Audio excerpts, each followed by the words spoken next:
Park for game 2 of this 4-game series between the Red Sox and the White Sox, as the Red Sox are able to take game 1 of this series and right now have a game-and-a-half lead atop the American League wildcard scenario.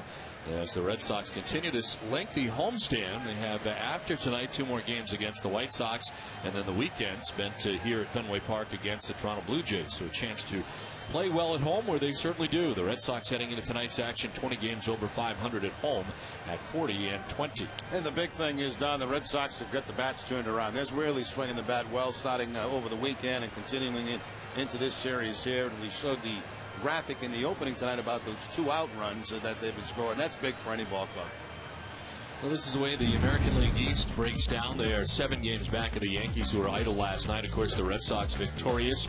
The Rangers were also off last night. Red Sox with a win, a game-and-a-half back are the Rangers of the Red Sox. And the Rays still right there. They're 3 games back of the Red Sox. And, of course, when the Red Sox head on the road at the end of this homestand, they will be going to Tropicana Field to take on those Tampa Bay Rays. Well, tonight for the Red Sox, it is John Lester, and he is in a tandem tonight with Jason Varitek, who does do the catching for Lester. He comes in at 10-7 and getting ready for his 26th start of the year. John Lester right now 9th in the American League in ERA with a 3.58, and he is 3rd in strikeouts behind Verlander and Greinke. John Lester now with 181 strikeouts on the season. And the Red Sox success against the White Sox continues here at Fenway Park, as the Red Sox have now taken 6 of the last 7 home games against Chicago and 11 of the last 16. So that continues. This, of course, is the only series here at Fenway Park between the Red Sox and White Sox. And the Red Sox will head to Chicago to play a 4-game series there. And that's it as far as the season series goes. And Ozzie Guillen's team coming into tonight's action 1 game over 500. They're 63-62. They have a better chance of winning the AL Central than the wild card. They were 3.5 games back of the Detroit Tigers to start the night in the American League Central. Of course, Ozzie Guillen in his 6th season with the White Sox as their manager, and trying to get back to the postseason again as they did last year. Red Sox take the field as they do. Let's check out the visiting Chicago White Sox starting 9. Scott Podsednik is the DH. He leads it off with Gordon Beckham at 3rd base batting 2nd. Carlos Quentin is in left field with Paul Konerko at 1st base in the cleanup spot. Jermaine Dye is in right field. A.J. Pierzynski does the catching, batting 6th. Alex Rios, the former Toronto Blue Jays, in center field batting 7th. Alexei Ramirez, shortstop, bats 8th. And Jason Nix at 2nd base bats out of the number 9 spot. John Lester on the mound tonight for the Red Sox comes in with a record of 10-7, 3.58 earned run average. Tonight marks his 26th start of the year, 181 strikeouts in 161 innings. And last time out against the Toronto Blue Jays, a victory as he went 8 innings, giving up 1 run on 3 hits and had 5 strikeouts. That was his 10th win of the year. The Red Sox defense is brought to you by TD Bank North. They are 6th in the league with 70 errors in 124 games played. Mike Lowell will be at 3rd base. Alex Gonzalez, the shortstop. Dustin Pedroia at 2nd. And Kevin Youkilis at 1st. Left to right, Jason Bay, Jacoby Ellsbury, and J.D. Drew. And Jason Varitek doing the catching for Lester. Umpire crew tonight, James Hoy has the play calling the balls and strikes with Kevin Kazi at 1st base. Jeff Nelson is the umpire at 2nd, and Tim Sheeta is the umpire at 3rd.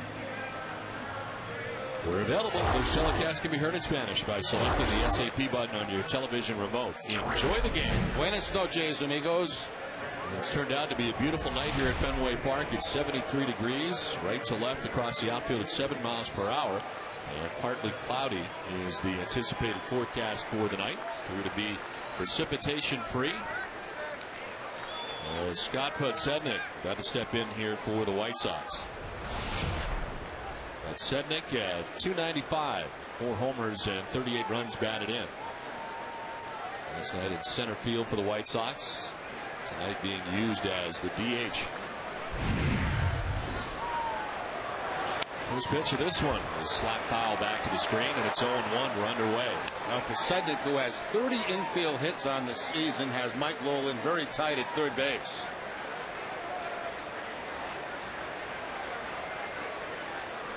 For John Lester, a record of 5-3 here at the Friendly Confines of Fenway Park, a 3.33 earned run average at home. Similar earned run average away, but a 5-4 record there for Lester. And he is 1-1 against the White Sox in his career with a 4.15 earned run average. On the ground is short, kicked off the side of the mound, and at Gonzalez, who throws out Podsednik, 1 down. That ball had a little spin on it as it headed out toward Gonzalez. Slicing off the bat of the left-handed hitter. You'll see this ball kind of spinning as he gets to him, but he's able to play it off to the side and get the first out over at first base to Kevin Youkilis. 1 down for Gordon Beckham. Rookie sensation this year for the White Sox, trying to win the Rookie of the Year. 289 average, 8 homers, 47 runs batted in, and a pop-up that sends Youkilis into foul ground, 2 down.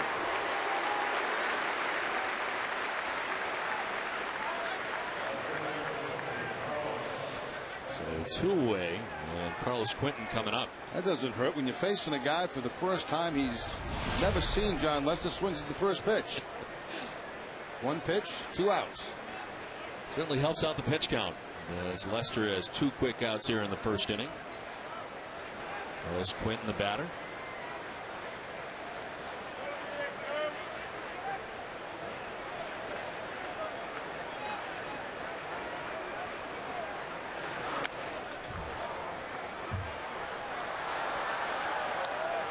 Daisuke Matsuzaka in the house. As he has been rehabbing and will continue to do so, but on all accounts things are going very well as part of this rehab. Appears to be in very good shape. Terry Francona and the Red Sox happy with those developments and looking forward to his return in September.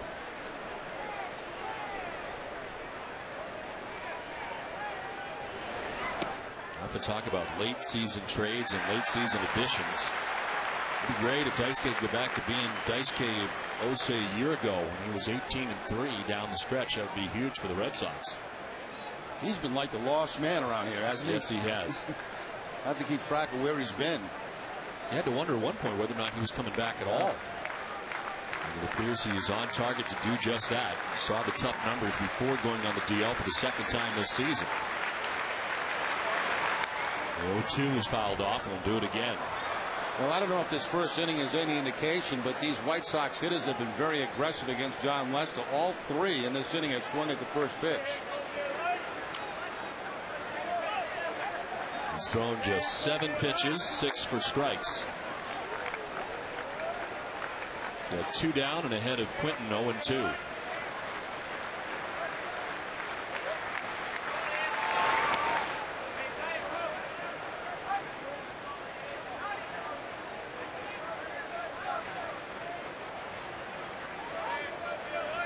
Starting the 9th, 3rd in strikeouts in the American League with 181. Justin Verlander on top with 211, and Zach Greinke at 182.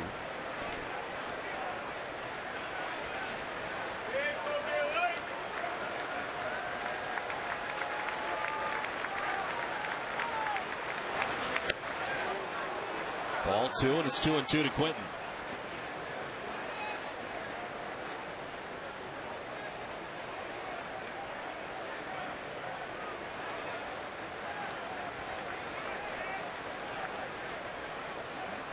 Carlos Quentin spending time in the DL back on July 20th. Swing and a miss, strikes out. First K for Lester. 1-2-3 first. Red Sox are coming up.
Back at Fenway Park, a beautiful sunset as the Red Sox and White Sox head to the bottom of the first inning. Let's check out the Red Sox lineup. It's brought to you by New England Chevy dealers.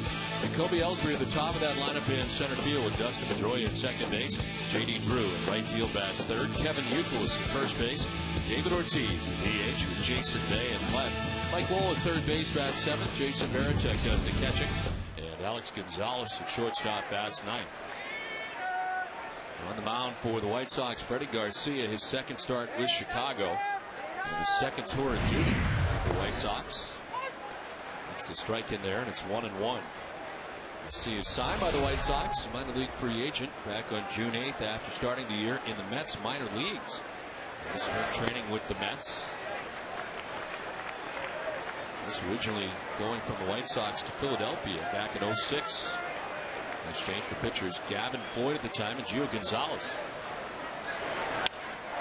Fly ball headed out towards right center field. Jermaine Dye the run. That ball's going to one hop up into the bullpen. A double for Ellsbury to get the bottom of the first inning started.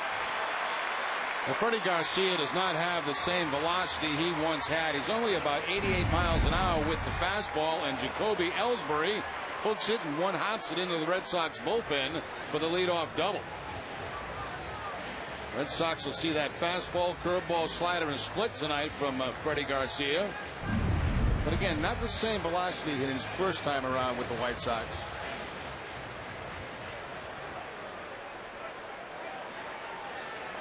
Ellsbury at second base to get this first inning started. Here's Pedroia. There goes Ellsbury for third base. A new single season record for the Red Sox in stolen bases. It belongs to Jacoby Ellsbury. There's number 55 of the year.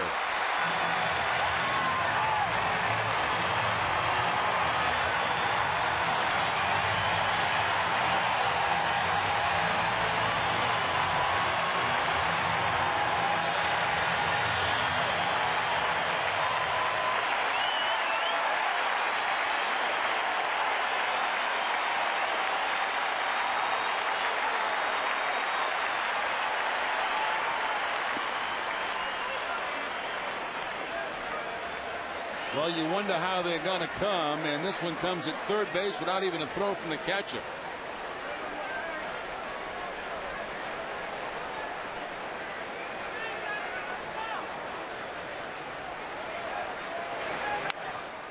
Off the end of the bat, grounded towards first. Konerko's got it. He'll tag the bag. Ellsbury scores. The Red Sox lead it 1-0. Take a look at the steal at third base. He's jumping a little bit out there, almost flat-footed as he takes off. Baczynski cannot hold on to the baseball, and Jacoby Ellsbury with the new Red Sox record. Last pitch, a little slider that Dustin Pedroia is able to tap down to first base, but it's good enough to get the run home. So a quick lead for the Red Sox. And J.D. Drew stands in and takes ball one. There's a lot of season left here for Jacoby Ellsbury. You wonder where he will end up at the end of the year in stolen bases.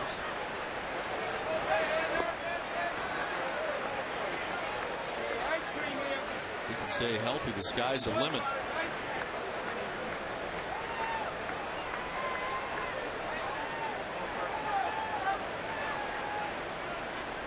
Ellsbury now on top of the American League with that stolen base, one more than Carl Crawford, who has 54. Actually, at second base that time, you know, a lot of times when you steal third, they have a little bit of a walking lead toward third base. That's not the case.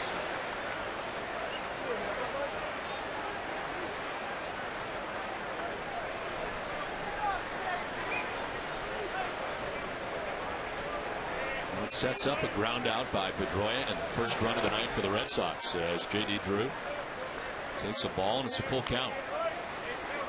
So Francona talking about the reason that he put J.D. Drew in the 3 spot tonight, not wanting to mess up the rest of the lineup, giving Victor Martinez the night off. So just puts Drew in that spot. Everybody else stays where they have lately.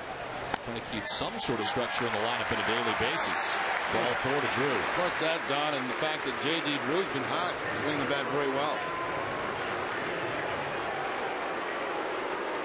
The White Sox defense is last in the American League. They've made 95 errors on the season. Gordon Beckham at third base, Alexi Ramirez the shortstop, Jason Nix at second, and Paul Konerko the first baseman. Left to right, Carlos Quinton, Alex Rios, and Jermaine Dye, and A.J. Brzezinski doing the catching. So Drew at first, one down, and Kevin Youkilis the batter. He takes strike one from Garcia. Youkilis, 310 batting average, 22 homers and 73 runs batted in.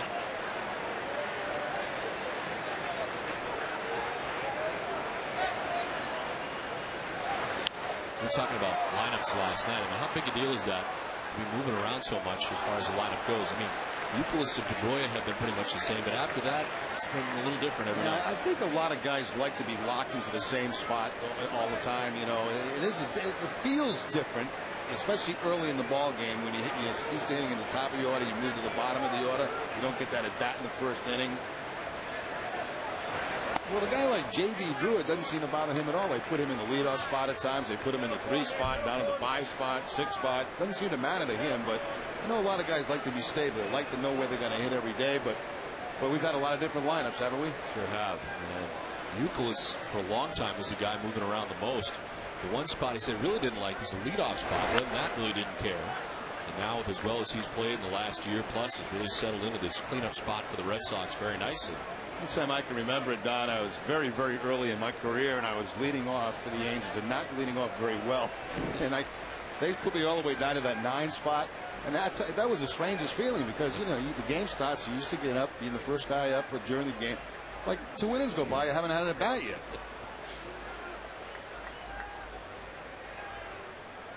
One down, Drew at first, and Youkilis takes the 1-2 outside, 2-2.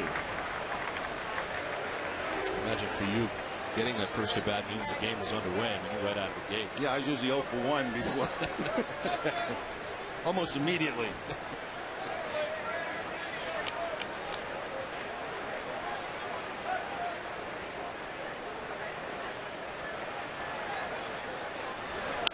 Youkilis flies to center. Alex Rios, newest member of the White Sox out there, makes the catch for out number 2. You know, one of the funny things about being a leadoff hitter is a lot of times they come into the dugout and other guys will ask you, how's his velocity, how's the breaking ball. I just saw one pitch. What are you asking me for? It was over so quickly, I don't know. I saw one high fastball and I popped it up. That's all I can tell you. You didn't walk a lot, right? So you didn't see a lot. I didn't walk a lot. No, I had no idea of the strike zone. I really didn't. Anything that looked good, I swung at it. Well, Jacoby Ellsbury got on to begin this inning with a double. He scores. It's a 1-0 Red Sox lead. And here's David Ortiz.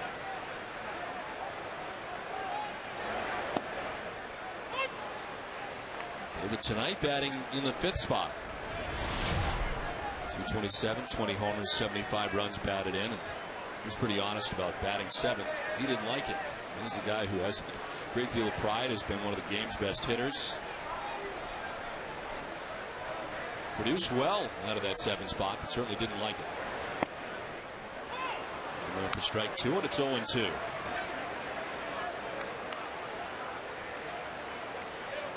Very good numbers against the Chicago White Sox in the course of his career. We're seeing quite a bit of that in the early portion of his career with the Minnesota Twins and in the same division.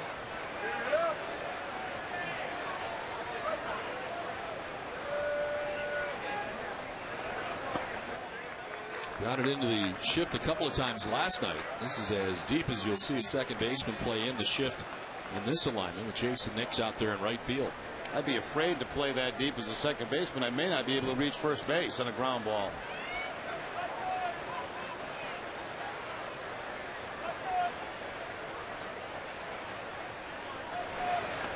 Skips in for ball 2, 2-2.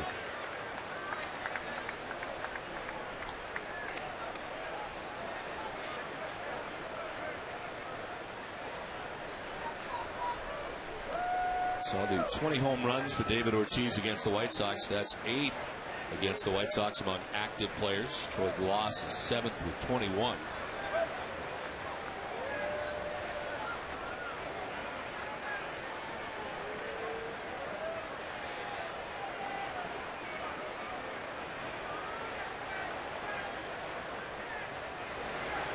Swing and a miss. Garcia elevates, strikes out Ortiz to end the first. The Red Sox get a run and lead it 1-0.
One nothing Red Sox on top of the White Sox as we head to inning number 2. Paul Konerko leading it off.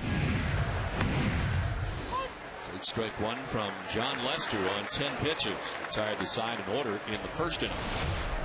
It's Konerko, Dye, and Pierzynski to bat here in the second.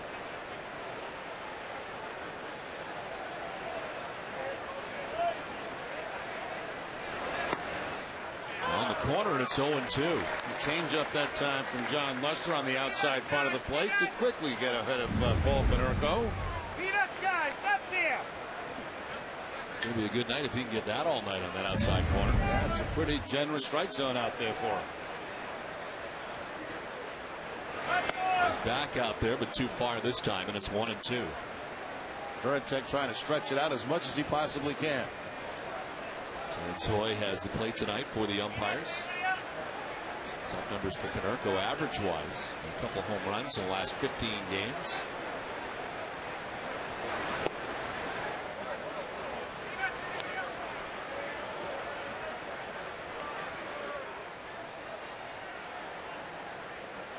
Now, Konerko last year was a down year at 62 RBIs for the season.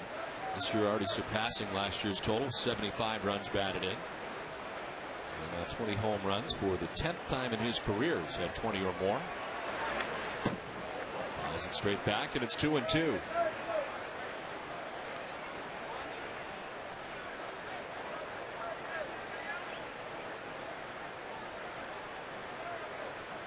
.314 career home runs for Paul Konerko.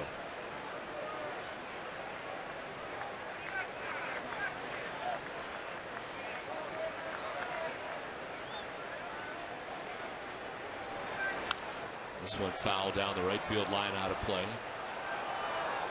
Konerko second in White Sox history in home runs. Frank Thomas number 1.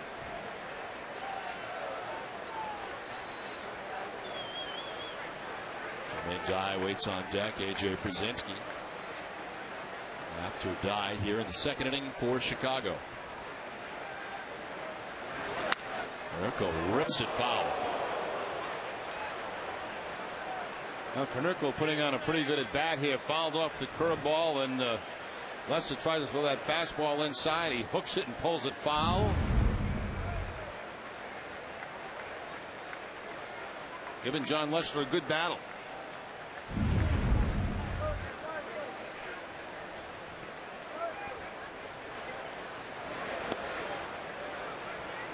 third full count. Lester, as I mentioned, 10 pitches got through Podsednik, Beckham, and Quinton in the first. Konerko making him work here in the second inning.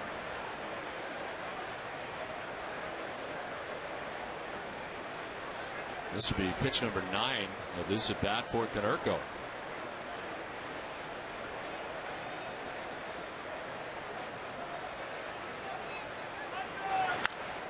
And it's chopped foul.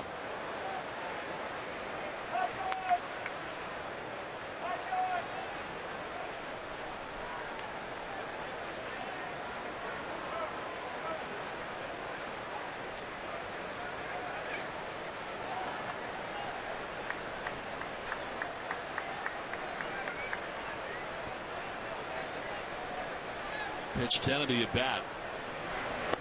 And it's ball 4. Lester finally loses him. Let's check in with Heidi. Thanks, Don. I'm joined by John Grady from the 99 Restaurants. What's new at the 99 Restaurants? Well, Heidi, we got a couple of promotions going on right now. We have our famous Red Sox win, kids eat free. Red Sox win like they did last night and hopefully tonight, then kids eat free at the 99. And we're also starting this Sunday. We have a great promotion we're really excited about. 9 entrees for $9.99. Real meals, great portions that the 99 is famous for just $9.99. Wow, that sounds like fun. And kids eat free, so that's a good opportunity to take your kids in. Also, they've got a special promotion going on here tonight. It's 99 Night at Fenway Park, the 8th annual. What's going on for that? Well, tonight we're honoring our partnership with both Boys and Girls Club of America and the Pine Street Inn, which is New England's largest homeless shelter. We presented 2 checks before the game. One to the Pine Street Inn for $47,000. And this is our 29th year with the Pine Street Inn. It started our affiliation back with our founder, Charlie Doe. And we also started an affiliation with the Boys and Girls Club about 12 years ago. We presented a check to the Boys and Girls Club tonight for $99,000. And both those funds were raised through various fundraising activities at the restaurants, through our team members and the generosity of our guests. Great. Thanks, John. Back to you, Don. Thanks. Okay, Heidi, thank you very much. Well, 99 Night here at Fenway Park, and great people at the 99 Restaurants who've done so much for charity over the years. 8th annual here at Fenway Park.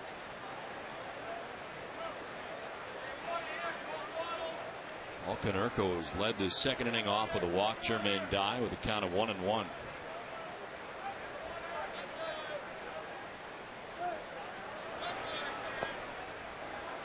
Ball 2, 2-1. Jermaine Dye only 1 for his last 19. Overall numbers pretty good. 24 homers, 71 runs batted in for Dye. It's been a quiet second half average-wise, hitting at 180 since the All-Star break. He was hitting at 302 going into the break. Takes ball 3. It's 3-1. Lester not happy with himself after that walk to Konerko and falling behind here 3-1 to Jermaine Dye.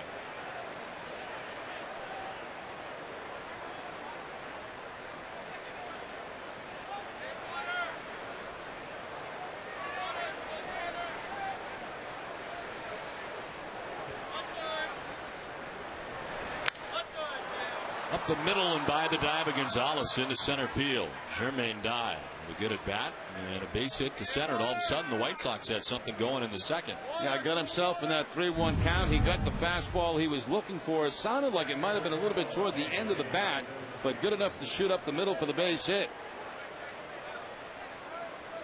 Gonzalez can't get it with the dive at shortstop, so the first 2 runners on here for the White Sox in the second. Walking a single, 2 on, nobody out. A.J. Pierzynski coming up. Pierzynski at 318 to start the night. He's had a very good season for the White Sox. 13 homers and 38 runs batted in. He is 7th in the American League in batting average to start the night. Second among catchers to Joe Mauer, of course, leads the American League, hitting at 374. As Pierzynski fouls it off. He's the first of the 3 batters we've seen in this inning to swing at the first pitch like all of the batters did in the first inning. And Patience was working out for the first 2 hitters of this inning.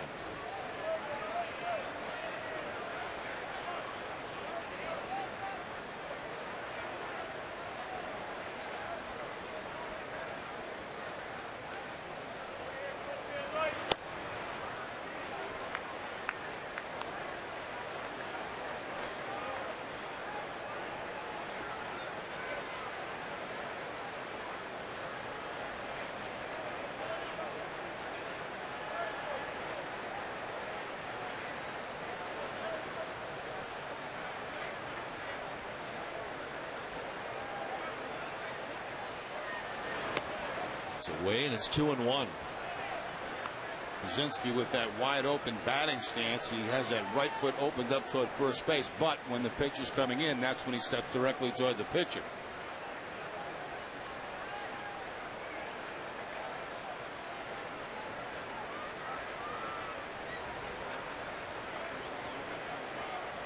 This is not always where you start, it's where you end up.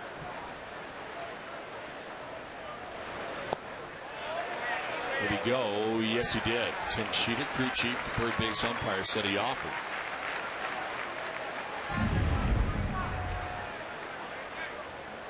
Very close from that angle.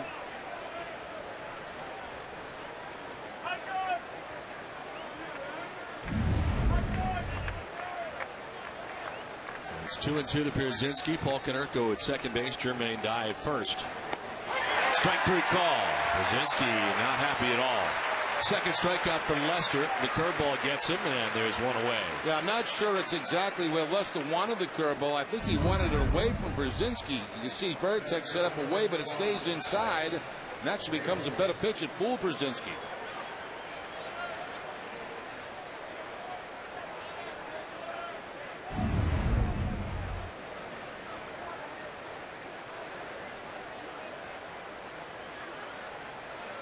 Down, runners at first and second. Here is Alex Rios. Well, the Toronto Blue Jays were not sure they're going to be able to find someone to take Alex Rios, especially with his salary, but the White Sox came calling. His numbers against John Lester, the key matchup brought to you by New England Honda dealers. Rios claimed off waivers from the Toronto Blue Jays on the 10th.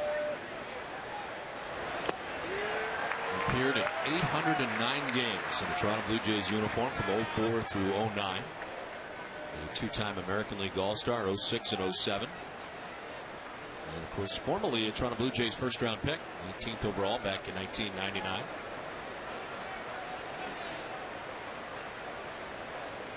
One thing he can do is turn around an inside fastball. See Lester there trying to stay away.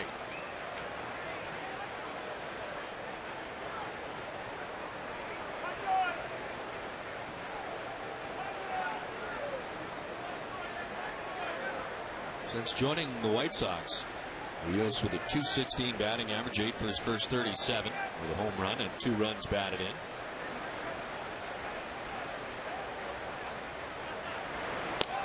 Tried to hold up. Did he go? No, says Kevin Causey, first base umpire.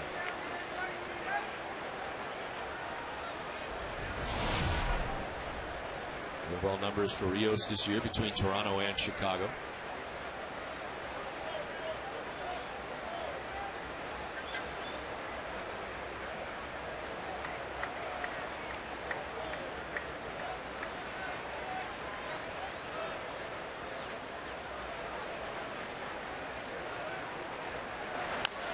Chop left side.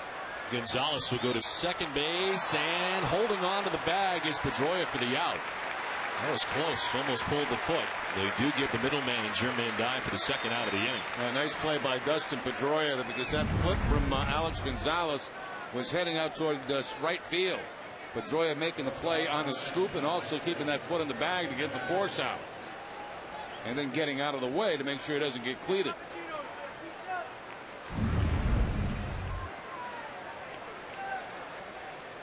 So first and third, 2 down. And Alexei Ramirez coming up, the shortstop for the White Sox. First saw him as a second baseman. The White Sox when he arrived on the scene. Wandy Uribe was playing shortstop at the time that he arrived. And at shortstop now, 14 home runs on the year, 57 runs batted in.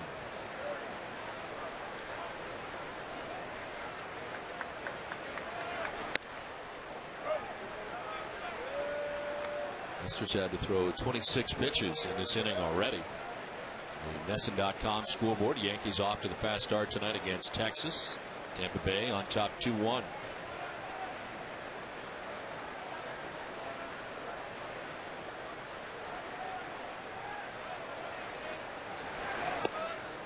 Strike one, and it's 1-1. Part of the 4-0 Yankees lead. Jorge Posada has a 3-run home run.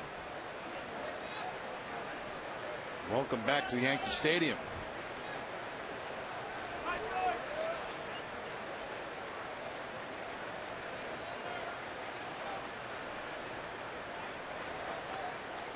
Quick check on Rios, who's back to the bag. Rios can run. 20 steals on the season for Rios, only caught 3 times.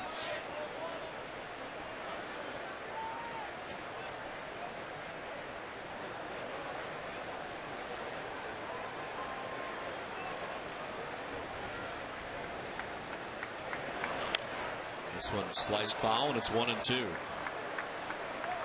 Well, since 1939, Cumberland Farms has been the place where so many New Englanders get their day going. If you're a fan of quick and tasty food and drinks at terrific prices, they've got just the place for you. Cumberland Farms, the official convenience store of the Boston Red Sox.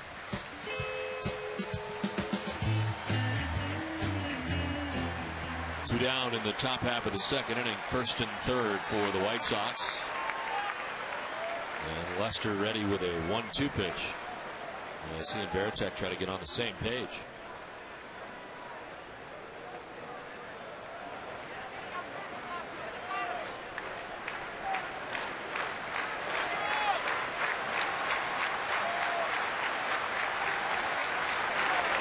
In the dirt, and it's 2-2.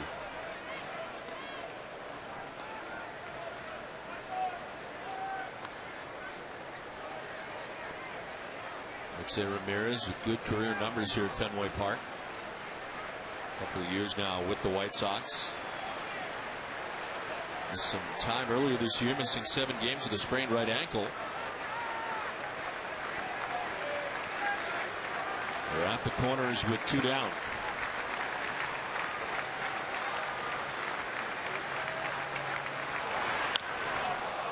The shallow center, in comes Ellsbury. And he makes the catch that ends the inning. The White Sox stranded pair done with an inning and a half. Red Sox on top 1-0.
Inning back at Fenway Park. Freddie Garcia gave up a run in the first inning. Back out there for inning number 2. Jason Bay, Mike Lowell, and Jason Veritek bat in the inning. We just saw something in between innings I don't think I've seen outside of spring training. Yeah, Scott Pasednik, who is the DH tonight for the Chicago White Sox, was running sprints in the outfield. Trying to stay loose. You see it all the time during spring training, but not so much during the regular season. No, that was after about 2 or 3 sprints in the outfield, and he came charging back in toward the dugout. So a DH trying to stay loose between innings. Well, I'm used to seeing Don do that up in here in the booth. About 2-3 times a game, he'll get up and sprint around the booth just to stay loose. I like to stay loose. This game sometimes can be long. You get tight. A lot of stretching. 2-2 is high for ball 3, full count. So he's ready to go. And he'll be batting second next inning.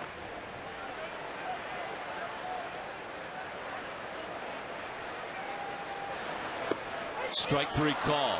Big gets the bad news from James Hoy. Second strikeout for Garcia. Breaking ball doing the honors for Garcia to pick up the strikeout against Jason Bay. That's the 120th time that Bay has struck out this season. One out, Mike Lowell coming up. Well, for Freddie Garcia's second tour of duty with the White Sox since leaving the White Sox the last time. He is 2-6 with a 5.55 earned run average in 14 starts with the Philadelphia Phillies in 07 and in Detroit in 2008.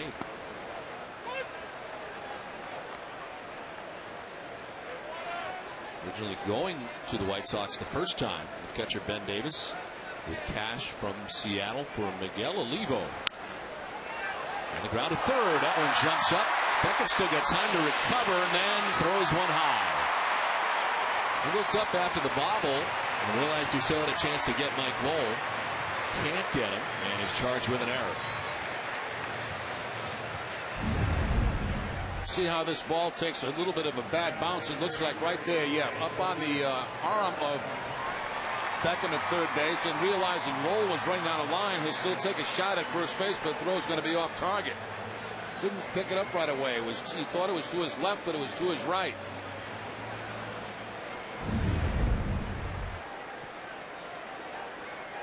So the error for Gordon Beckham.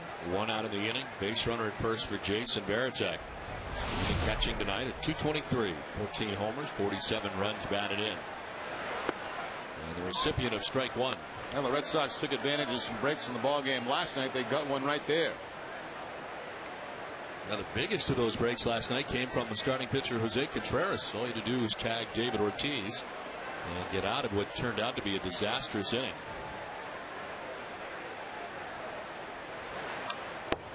Varitek down 0-2. This is what started all the problems last night for the Chicago White Sox. Big Poppy had tapped it down that first base line. Contreras could not pick it up with the glove and tag him. And all heck broke loose after that. You mentioned it in setting up the defense for the White Sox. The worst defense in the American League fielding percentage wise. And we got to look at it last night. An error in this inning for Gordon Beckham. Varitek, this one in the air to shallow right center field. Alex Rios is there to make the catch for the second out of the inning. For a charitable casino night of games, music, and fun, come to the Mike Lowell's Club 25 night at the Copa after the game this Sunday, August 30th at the new House of Blues. Call 617-226-6800 or visit RedSoxFoundation.org for more information. Advance tickets are required. Proceeds benefit the Mike Lowell Foundation and programs for low-income families struggling with cancer and inner-city youth baseball.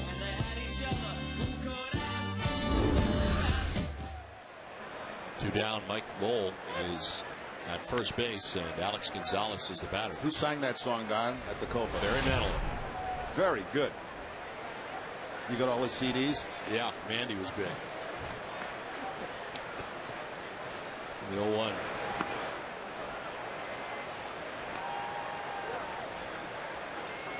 Copacabana was kind of like Club 54, right? Same idea.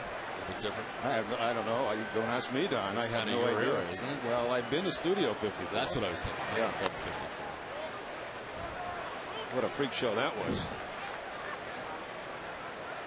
The Copa, isn't the Copacabana, isn't where Mickey Mantle and all those guys used to go? Really? Whitey Ford, Sinatra. I didn't know that. On the ground, softly to short. Ramirez will flip to second, and it will end the inning. We are done with 2 from Fenway. Red Sox on top 1-0.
1-0 Red Sox on top of the White Sox as we head to the third inning.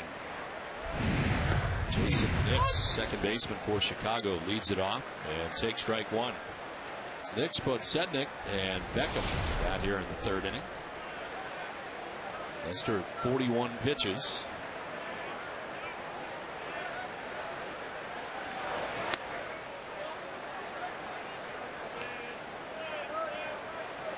Nix at 221, 10 homers, and 24 runs batted in.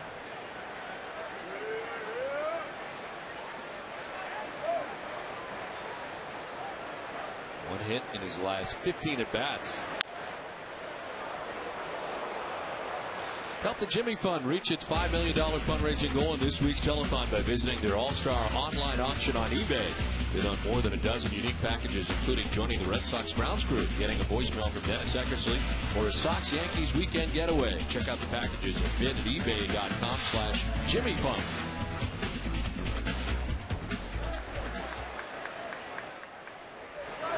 1-2 is hit well to deep left center field for Nix. Ball is back and gone into the monster seats. Jason Nix, with his 11th home run of the year, ties the game 1-1.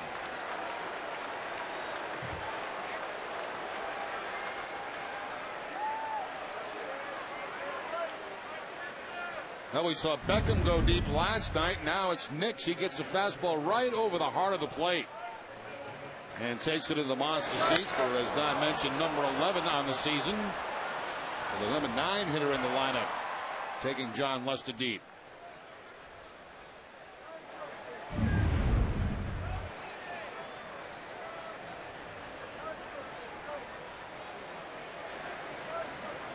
$16 total home runs on the season given up by John Lester. 3 home runs in his last 4 starts.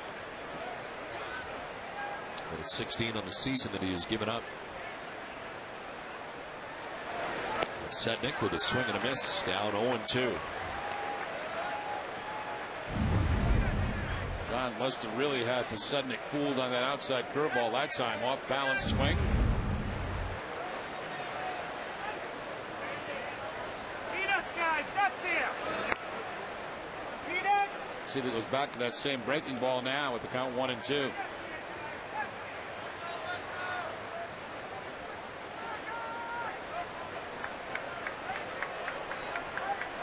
Looks like it. And he chases it again and strikes out this time. Veritek will apply the tag. Let's check in with Heidi. Well, Don, Jonathan Papelbon's comments about the Sox trading for Billy Wagner over the weekend got a lot of attention, but the Sox closer said his words were misrepresented and he actually sees a lot of himself in Wagner.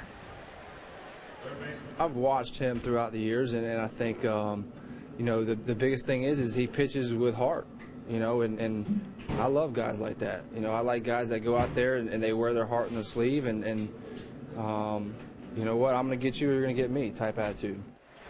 Now, Theo Epstein said the Sox were looking to add a lefty to the bullpen. They were just fortunate to get a pitcher of the caliber of Wagner. He said it was nice to hear Wagner say directly to Epstein that the reason he waived his trade clause was because he wants to win a championship here in Boston. Don? Yeah, Heidi, thank you very much. Well, Jerry, an interesting move for the Red Sox, a bullpen that has been so strong all season long, but pretty good chip here picked up. And one that, you know, you look at the numbers over the years has been very good. Again, he just did have Tommy John surgery, not that far removed, but it seems on paper to be a very good move. Yeah, you can understand, you know, how guys in the bullpen, they're very tight, close-knit group, and they feel like they got a good thing going out there, and that's why maybe some of the comments came out earlier. But the fact is, a guy like Wagner can only help. And it's, you know, people are going to kind of compare it to the Gagne thing a couple of years back, but it's not going to be the same. He's not going to be expected to be, you know, the guy that gets to Jonathan Papelbon. He may be only used to get left-handers out by Terry Francona. So it's a little bit different situation, and it's going to be a help for the Red Sox. No doubt it was psychologically anyway something that Gagne could not do. He first thought he'd be able to, and it certainly didn't work out. That 8th inning thing as Beckham is retired for the second out of the inning.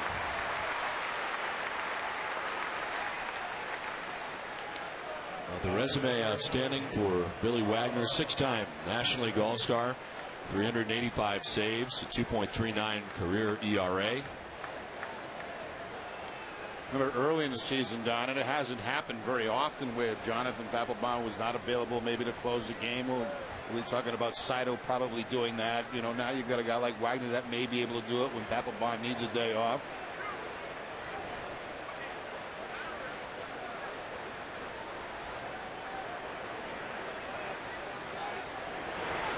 You're right about them being a tight-knit group, too. I did have the chance to talk to Jonathan Papelbon yesterday, and really, he said that was the genesis of his comments. I mean, he spent so much time with the group together all year long. You know, fighting for one common goal, and here you are at a kind of a tough time of the year where it means the most, and this next stretch is going to be that. You go to war every day with these guys. And you let him know that when he gets here, hey, you know, we're tight down here. We're a close-knit group. We pick each other up. We expect you to be part of that.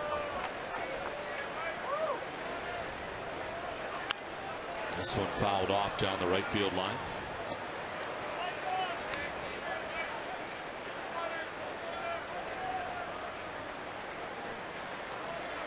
Carlos Quinton, a strikeout victim, first time up. One of 3 Ks for John Lester tonight, who has 2 outs after a leadoff home run by Jason Nix. Swing and a miss. Strikes out for the second time against Lester. Nix with a home run ties the game 1-1.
Bottom of the 3rd inning, back at Fenway Park. Jacoby Ellsbury to lead it off. Dustin Pedroia, then J.D. Drew.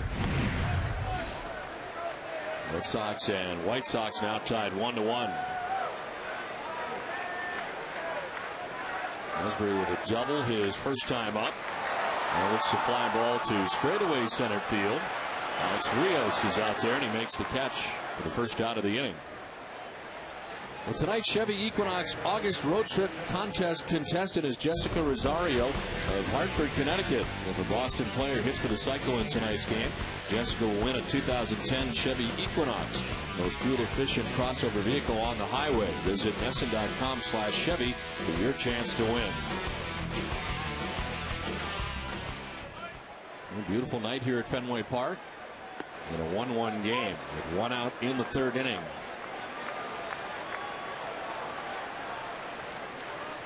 Pedroia grounded out his first time up to produce the Red Sox first run. Now hits a fly ball to shallow right. Out goes Nix. In comes Dye.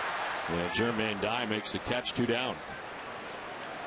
Well, so far, Garcia doing a pretty good job mixing up his pitches. His fastball that's been about 88, 89. Some breaking pitches, some off-speed pitches, change-ups.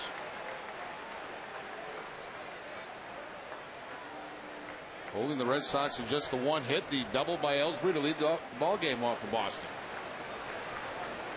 2 down for J.D. Drew, who walked his first time up and takes strike 1. Only walk given up by Freddie Garcia tonight.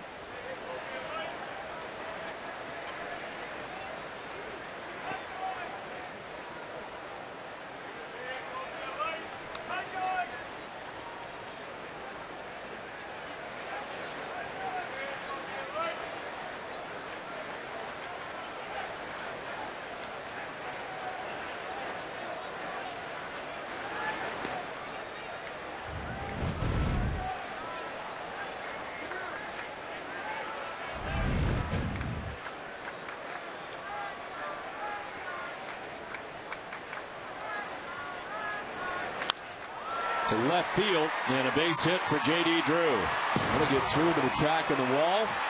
Center fielder Alex Rios plays it, but not before J.D. Drew stands at second with a 2-out double.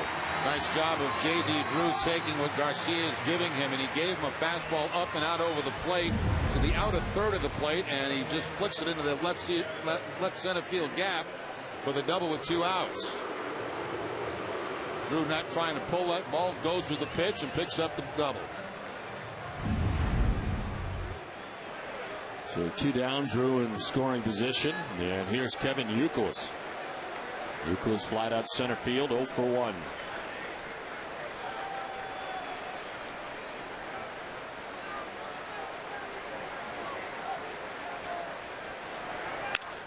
Line to left, then a base hit to the track of the wall. Around from second base is J.D. Drew. Another 2-out RBI for the Red Sox. This one puts them on top 2-1.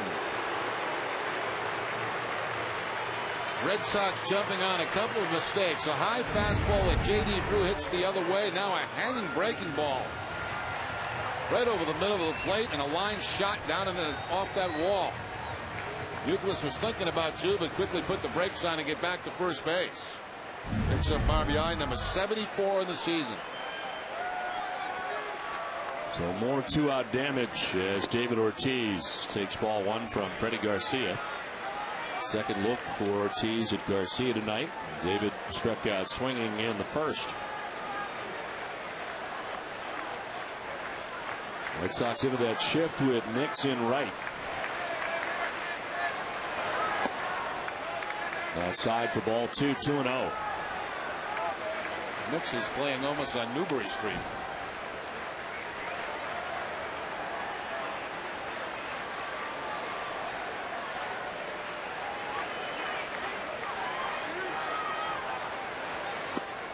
Ortiz with the swing and a miss, 2-1. No fastball for David Ortiz on the 2-0 count. Garcia goes to the curveball.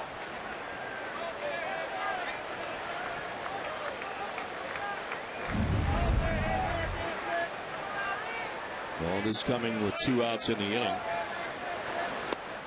A swing and a miss, 2-2.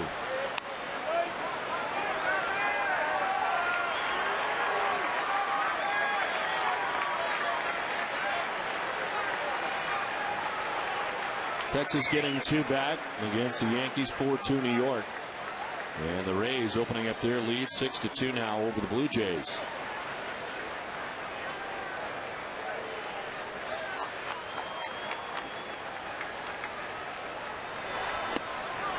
Outside, ball 3, full count.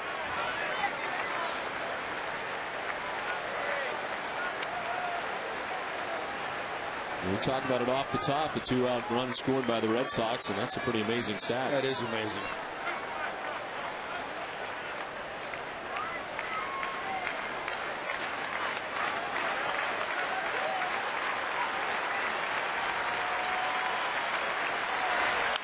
Ortiz fouls it off to the left, and we'll do it again, 3-2.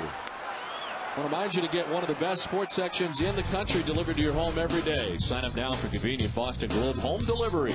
Call 888-MY-GLOBE or go to bostonglobe.com/sports.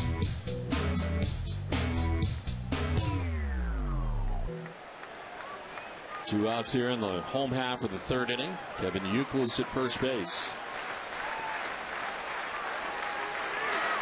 Ortiz grounds it to the first baseman, Konerko, and it ends things here in the third. Red Sox get the go-ahead run, lead it 2-1 at the end of 3.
Konerko leads it off for the White Sox. Konerko died. And Pierzynski to face John Lester. Pitch number 58 slips out of the hand for Lester, up and away. Konerko walked his first time up. The only walks are entered tonight by the Red Sox left-hander.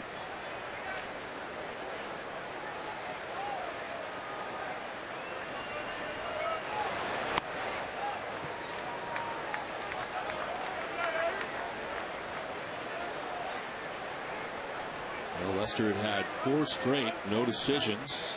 So grabbing a victory last time out at Toronto. So in 3 of his last 4 decisions.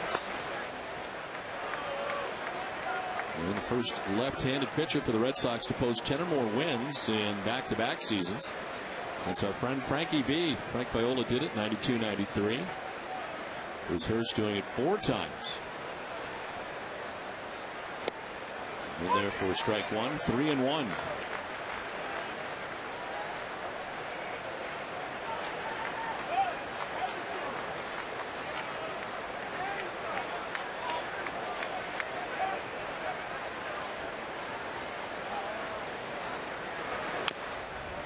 Another foul and a full count now to Konerko.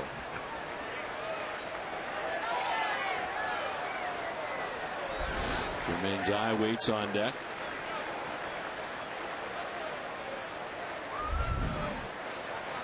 Red Sox with some thump. They are 5th in the American League in home runs. Look at that lineup providing most of them. Jim Thome off tonight. Fouled off. Still 3-2.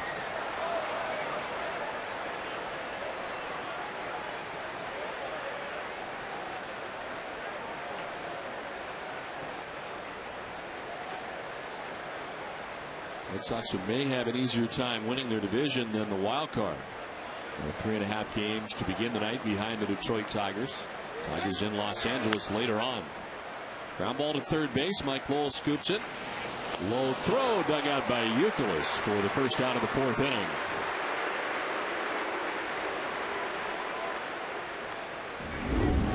When you want pizza and Coke delivered right to your seats, it's Papa time. Call Papa Gino's for delivery and you'll be automatically entered to win Red Sox tickets plus in-game delivery. Visit NESN.com for more details. Nice scoop at first base by Kevin Youkilis. Mike Lowell's going to bounce it over to first base, but Youkilis makes a fine play on one bounce to the backhand. 1 out, 4 in a row retired by Lester. Jermaine Dye takes strike 1. It's amazing to me, Don, how well Youkilis can shift from first base to third base, back to first base, and still play great defense at both spots. Terry Francona very fortunate to have a guy like Kevin Youkilis to be able to do that. And you think about how much easier it is made getting Victor Martinez in the lineup on an everyday basis.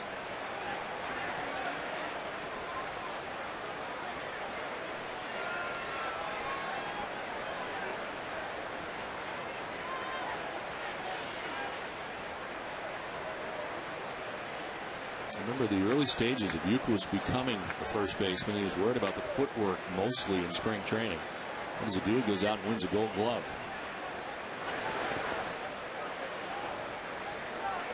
Think about how much he has brought to the table right from the beginning. Doesn't care where he hits in the lineup. Able to go first and third. And you're talking about a guy who was in the same conversation for MVP last year, along with the guy who was right who wins it in Dustin Pedroia.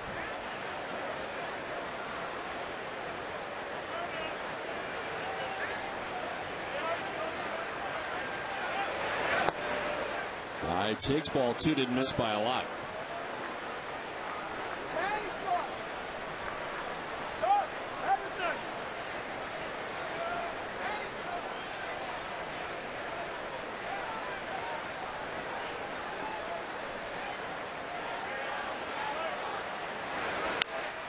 Fly ball center field. Jacoby Ellsbury had started in, now makes his way back. There's plenty of time to recover, and there's 2 down. Victor Martinez is a big reason the Red Sox bats have heated up. So go to NESN.com/Don for Don Orsillo's breakdown of Boston's explosive offense and his weekly mailbag. That's NESN.com/Don. I know you're a big fan of the mailbag. I am. Now that I know it's /Don, I'm going to. Gord Kluzak in the house. I'll ask you a question, man. You know? Yeah, you got to check out the mailbag. You'd love it. I do. I check it. Gord Kluzak checks out the mailbag on NESN.com all the time. Big fan. A.J. Pierzynski with 2 outs in the inning. And then his pitch number 70 for John Lester.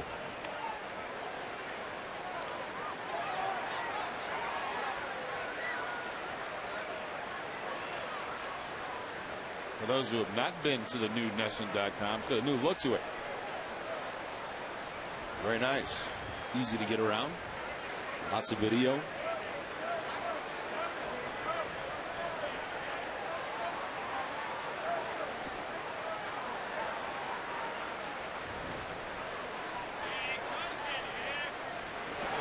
Pierzynski fouls it off. One of the most major questions that I got while you were gone was, where is Wally? And I had to answer that Wally and I over the years have not had the best relationship, partially because Wally never talks to me. Yeah. But Wally's back. I don't know if people notice. Not only are you back, there hasn't been much fanfare for Wally. I mean, there hasn't been very much said. Well, I need somebody to talk to.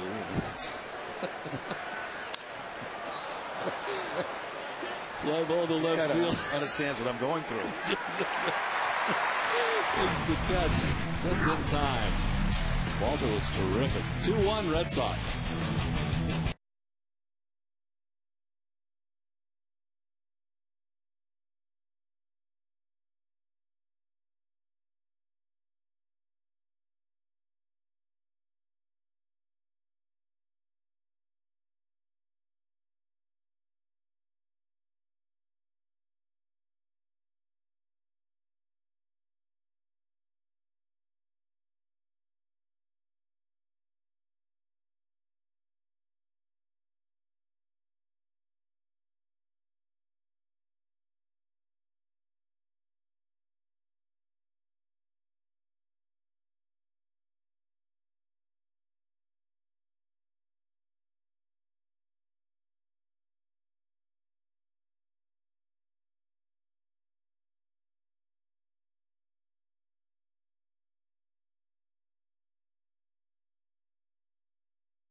2-1 Red Sox on top as we head to the home half of the fourth inning. Jason Bay, Mike Lowell, Jason Varitek.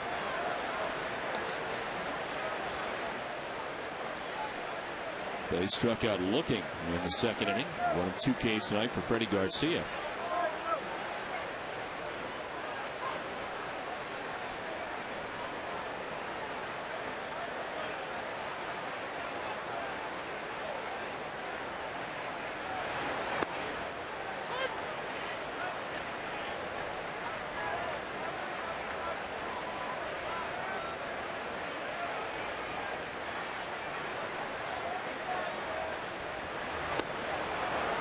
He's had a tough time so far with Garcia, swinging a miss, 2-2. He's only faced him 3 times total now in his career, and he's 0 for 3 against Garcia. Good looking shot there. Strike 3 call, and for the second time tonight, Bay has struck out looking. Both times on breaking pitches, got him on a curveball back in the second inning. A little bit more of a slider that time to pick up the strikeout against Jason Bay. I think Bay thought that ball was inside.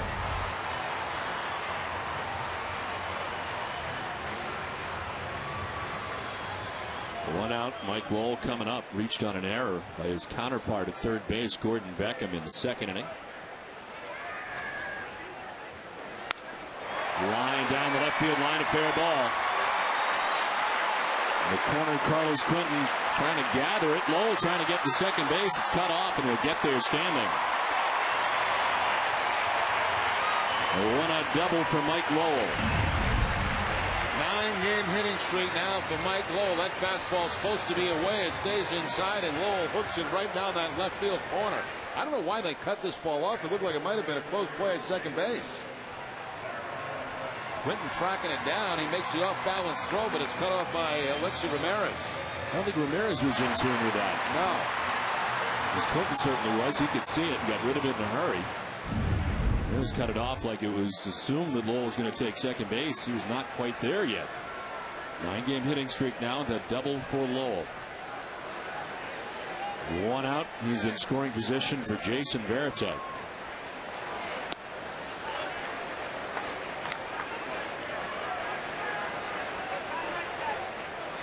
Varitek flied out center field, first time up.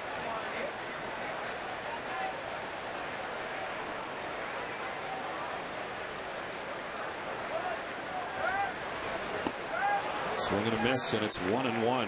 It's time now for the Radio Shack What Do You Know fact of the night. Mike Lowell's 3-run home run last night broke a 4-4 tie. Each of Lowell's last 10 home runs have been here at Fenway Park. That is the longest current streak of homers hit in home games for any player. Combines at Fenway Park. Varitek grounds one right side. Nicks to the outfield grass to throw in time. Varitek grounded to the right side. Lowell takes third, 2 down. What a nice play by the second baseman, Jason Nicks. Increases his range by heading out into that outfield, goes into the dive to make the play, and then has to find out who's covering first base. He gets up, you see Konerko getting back to cover his bag, and they get the out on Varitek. Very nice play by Jason Nicks. 2 down, Lowell 90 feet away. And here's Alex Gonzalez.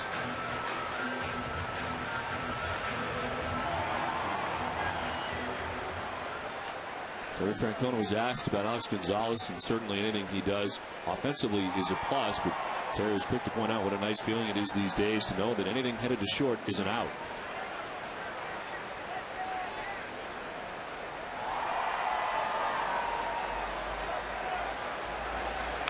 Gonzalez cues it foul off the end of the bat.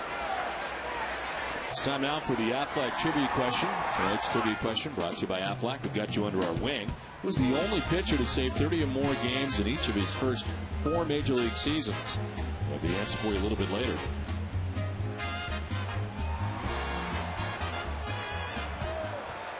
Two outs, Lowell at third base. I'll bet you not too many people are going to get that one. I would never have guessed it. No.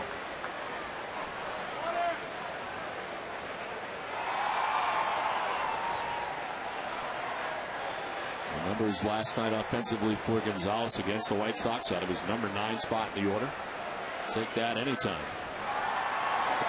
Swing and a miss this time, and it's 1-2. Nothing overpowering from Garcia, just mixing up his pitches. Fastball, curveball, slider, off-speed changeup.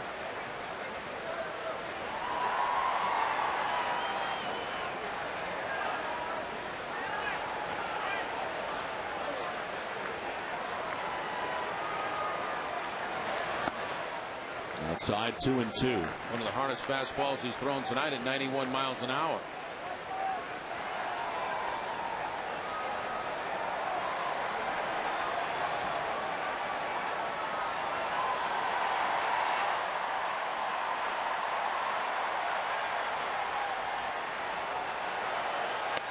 Gonzalez goes chasing and strikes out. Red Sox leave Mike Lowell at third base. We played 4 as 2-1 Boston.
Third of the order, Alex Rios, Alexei Ramirez, Jason Nix.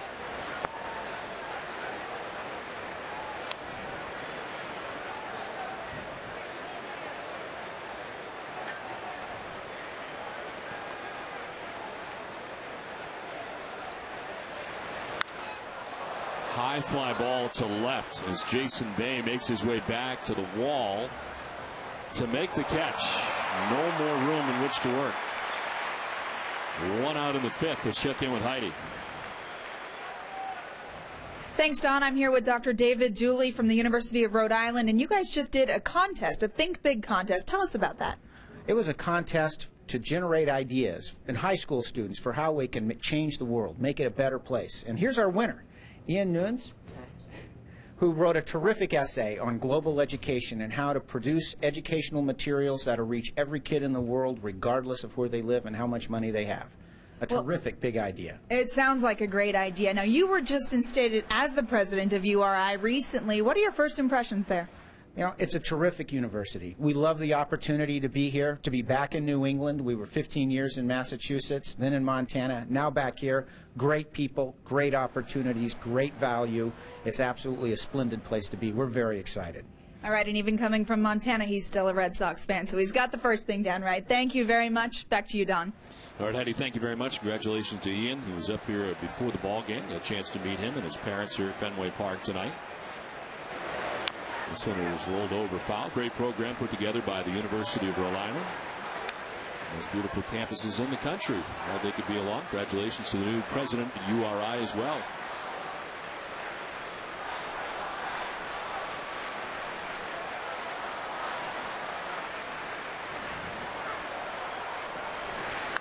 2-1 grounded foul.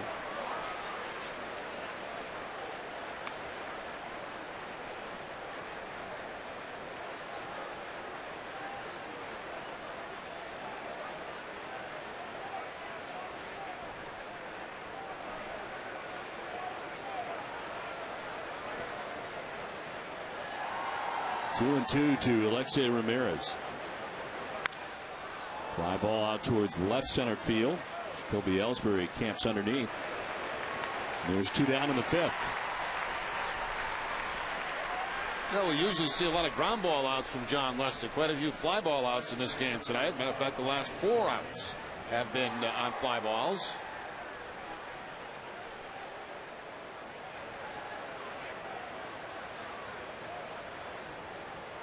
Here's the number 9 man, Jason Nix. Applied the offense tonight for the White Sox.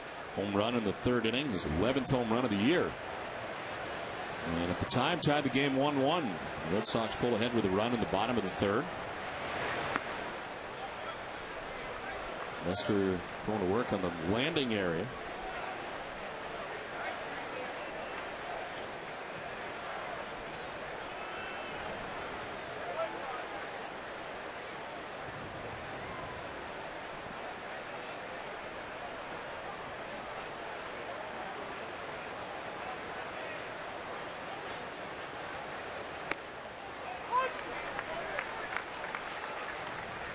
Time now for the answer to our Aflac trivia question. He was the only pitcher to save 30 or more games in each of his first 4 MLB seasons. Billy Koch is the answer.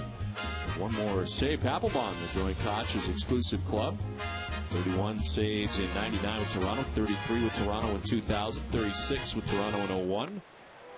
And 44 saves with the Oakland A's in 02. Koch pitched for the White Sox in 03 and 04. And you're right, Jerry. I never would have guessed that. No, not a million years.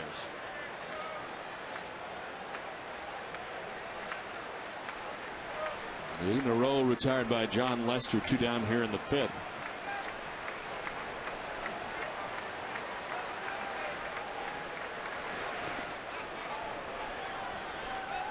An appeal, he did not go, says Kevin Causey, first base umpire. 2 and 2.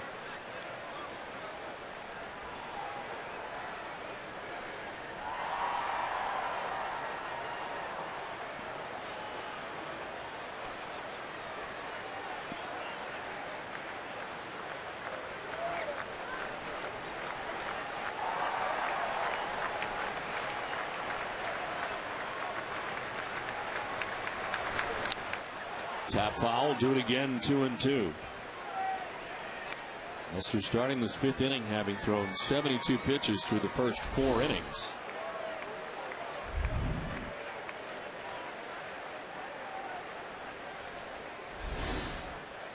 At 84 now. To 105 last time out, and the 8-inning effort at Toronto picked up the victory.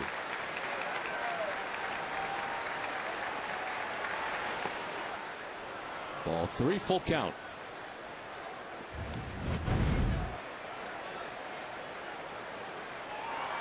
It'll be fun to see the return of Tim Wakefield here tomorrow night. As Wakefield activated for tomorrow night's game against the White Sox after a couple of rehab starts.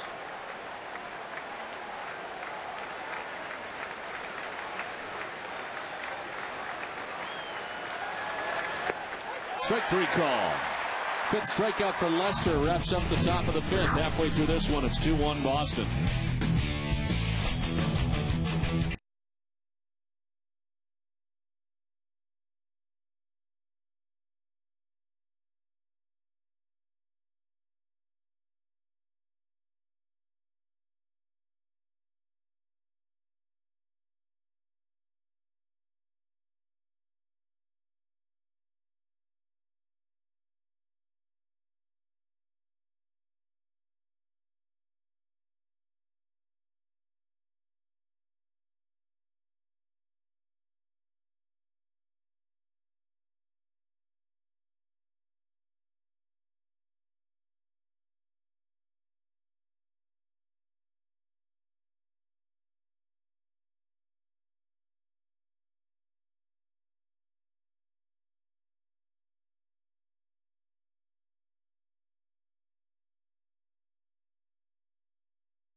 Half of the fifth inning, it's 2-1.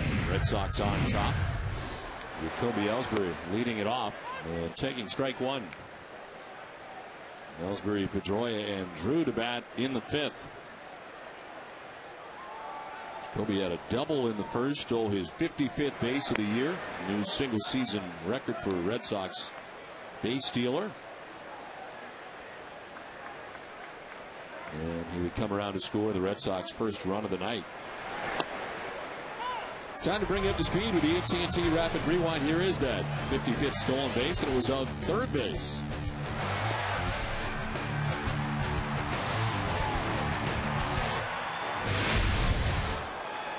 And this time Ellsbury strikes out. It is the fifth strikeout for Freddie Garcia, one down here in the fifth. That last game out for Garcia only had 3 strikeouts in that ball game in 4 1/3 innings against Kansas City. Everything away from Jacoby Ellsbury in this at bat. Gets him on a changeup. He's not been dazzling tonight, Jerry, but he's getting the job done. No, he's doing a good job mixing up his pitches.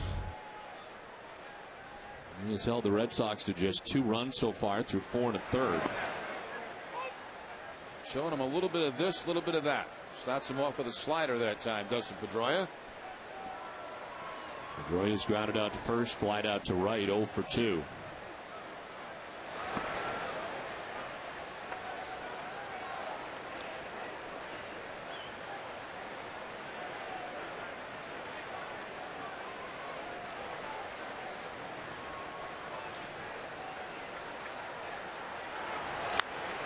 Chop to third. Beckham backed up. Throw across in time, and there's 2 down.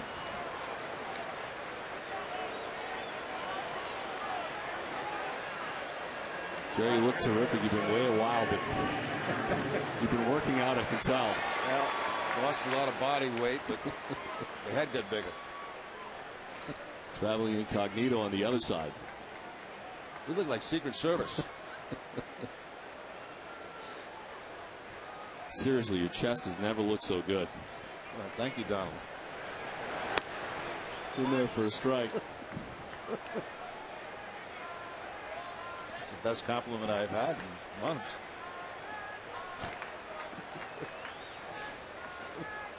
Drew walked in the first. He doubled in the third.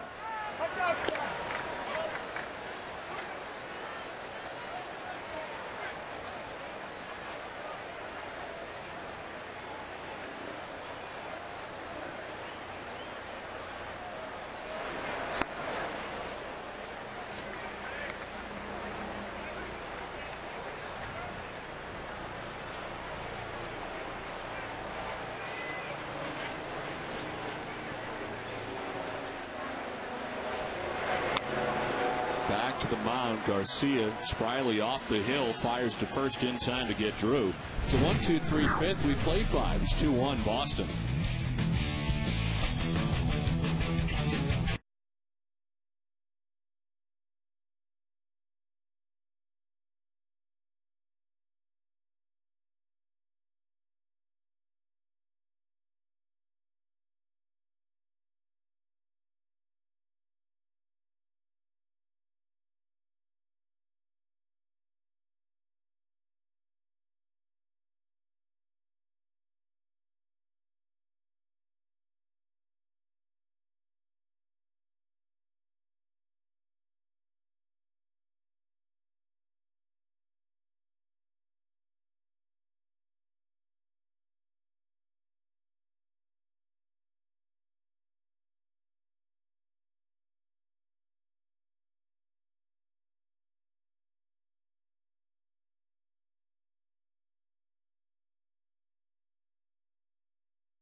2-1, Red Sox on top of the White Sox. Chicago batting in the 6th inning. Top of their order. Scott Podsednik to lead it off. Podsednik has grounded out to short and struck out swinging, 0 for 2 against John Lester.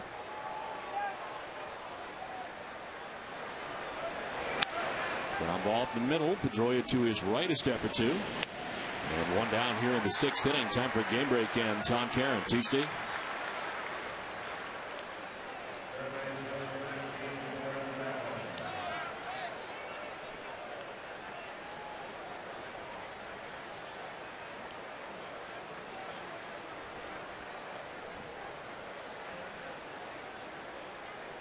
Thanks, Tom. Well, certainly the Rangers can hit with the best of them. They trailed 4-0 at one point in that game. And getting some pitching this season as well. We've said that for a long time, Jerry. All they need is get some pitching in Texas, and look out, and they're getting some pitching. Yeah, they got Maddox down there as the pitching coach right now. And of course, Nolan Ryan becoming a full-time member of the organization, and things have turned around pitching-wise, and they're playing great baseball.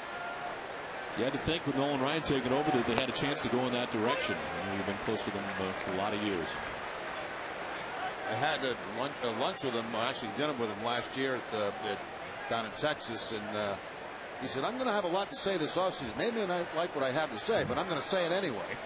Well, it's worked out.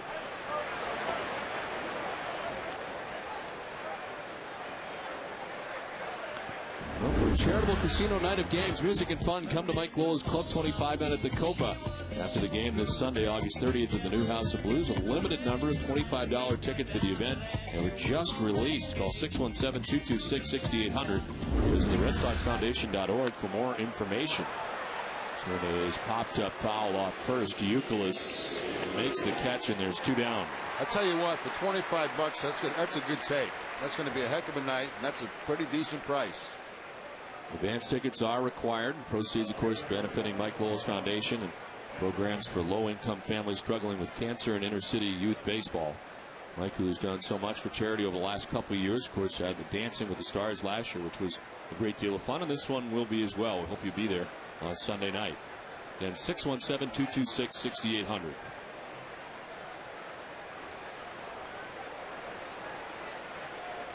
Carlos Quinton, a strikeout victim twice. Struck out swinging in the first, swinging in the third. 9 for Lester at 93 pitches. Only run, a home run by Jason Nix in the 3rd inning.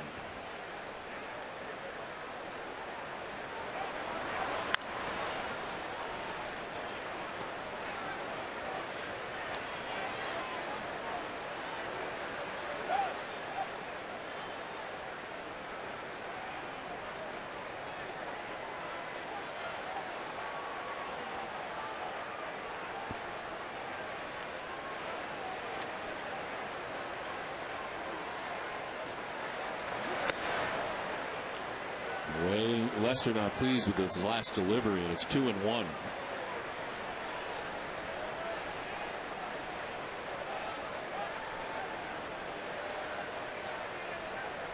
Retired 11 batters in a row. Did he go? No. This is Kevin Causey, and it's 3-1.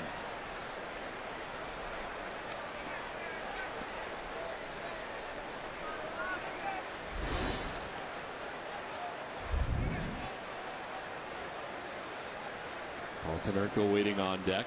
2 outs here in the top half of the 6th. Check swing grounder. Lester is off the hill. He'll take it himself all the way to the bag to end the inning. A 1-2-3-6, 12 in a row retired by Lester. 2-1 Red Sox.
Leading it off, Freddie Garcia back on the hill for the White Sox.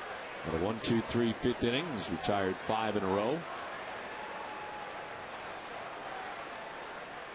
Youkilis says fly to center field and single to left.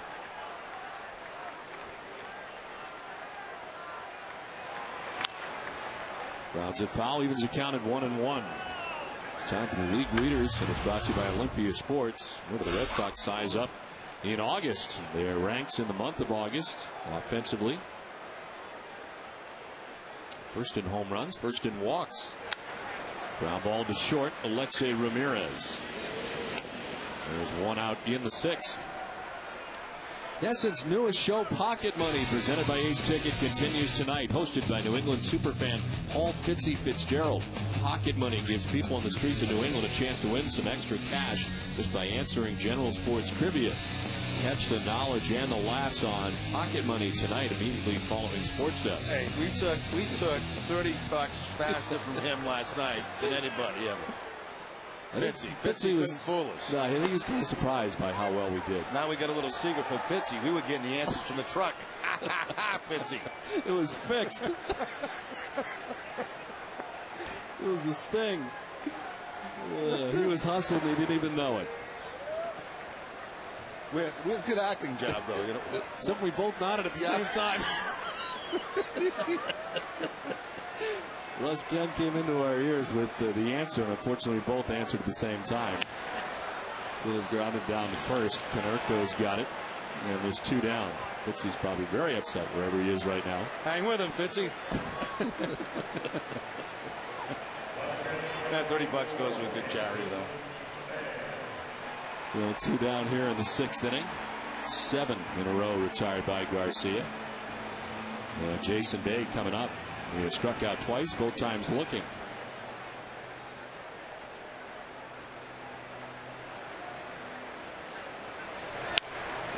Chop down third baseline. It's a fair ball and a long throw for Beckham. Low throw, and Konerko digs it out. We played 6 from Fenway. It's 2-1 Red Sox.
Walked in, grounded out.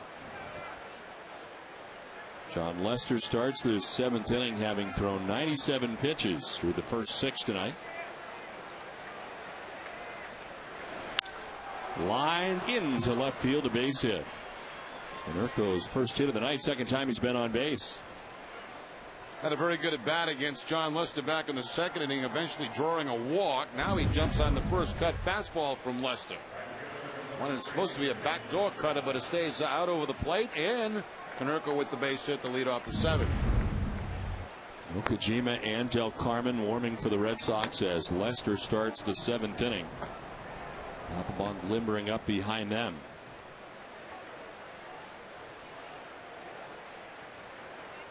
Dealing with 4, 5, and 6 in the White Sox order in this inning. Konerko's already got a base hit. Here's Jermaine Dye, who takes ball one outside. Dye tonight singled in the second inning. Flied out center field in the fourth. 1 for 2.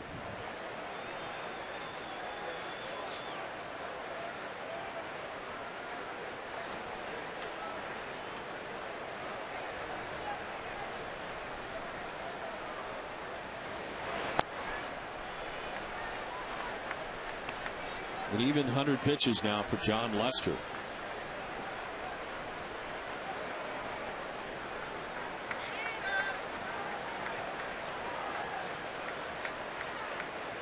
.122 is a no decision against the Seattle Mariners back on July 5th.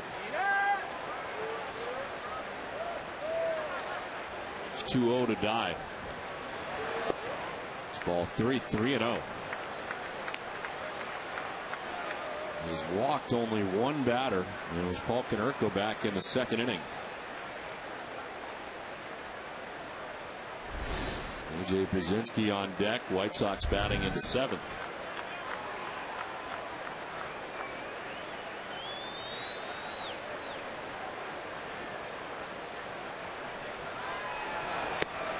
Ball 4 and a 4-pitch walk. First two have reached for the White Sox here in the seventh inning. Let's check back in with Heidi. Thank you very much, Don. I'm joined by Ernie Bach Jr., and it's the 4th anniversary of Music Drives Us. Tell us about it. MusicDrivesUs.org is an organization for keeping music in the schools. We have to keep the art programs and the music programs in the schools. The schools are being cut back. Public schools, private schools. Go to MusicDrivesUs.org. If you like what you see, please give. MusicDrivesUs.org. Okay, so you guys are collecting funds through the website, correct? Yes. That's how people donate? Yes, and we've funded over $500,000 worth of programs for the schools, public and private. Please go to MusicDrivesUs.org and give. Great. Sounds like a good cause. Thank you very much. Back to you, Don. Thanks very much, Heidi. With 2 on and nobody out, the White Sox are threatening here in the seventh inning. Now, lefty against lefty matchup. Let's see if the bunt's put on here by Ozzie Guillen. AJ Brzezinski is struck out, flied out, 0 for 2.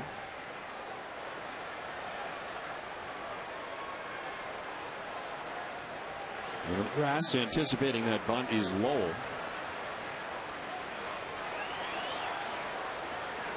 Brzezinski pulls it back and takes ball one.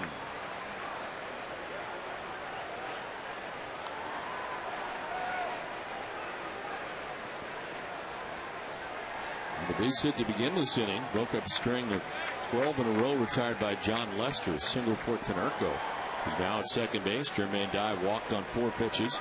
2 on, nobody out. Brzezinski squaring, pulls it back again, and it's 2-0.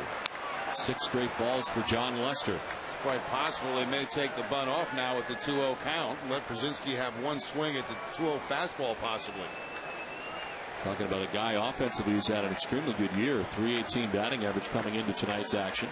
7th in the American League. Squaring again and getting it down. Lowell from third goes to first for the out, but the sacrifice complete for AJ Brzezinski. 2 into scoring position for Chicago. Good job there by Brzezinski. That's what you're supposed to do. First and second, try to pull that third baseman off the bag. Leave it wide open for the runner. 2 balls, no strikes. He gets the fastball and he gets the bunt down in a perfect spot at third base. Only play for Lowell to first.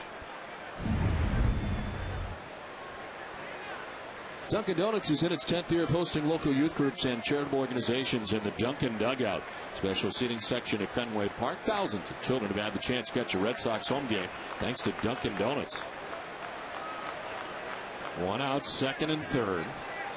Alex Rios, the batter, from the Toronto Blue Jay, with a chance to do some damage.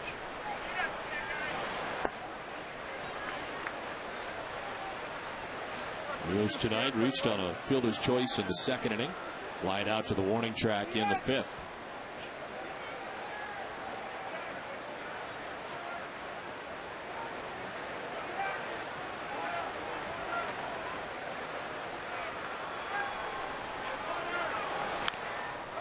Taps it foul, 1-1.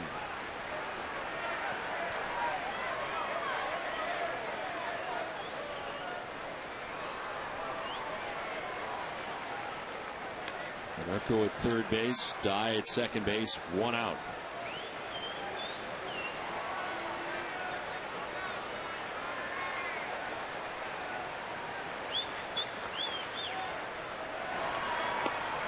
Strike 2, and it's 1-2. Breaking ball for Lester that grabs the corner.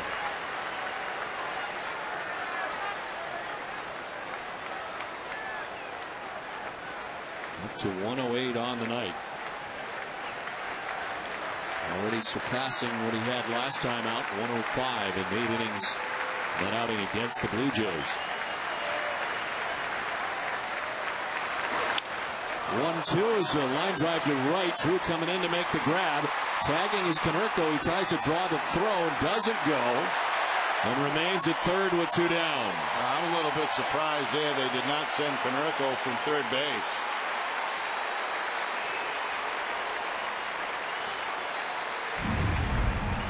And J.D. Drew is still pretty deep when he catches this ball. And you can see how the throw kind of comes in and bounces and pull Veritek away from home plate. A little conservative coaching, I believe, there at third base. I mean, that's still pretty deep right there. You got to try to score a guy on that kind of fly ball line drive. Jeff Cox, the third base coach for the White Sox, 2 down, second and third. Alexei Ramirez with a chance now. Lester not away from getting out of this jam. There's strike 1 to Ramirez.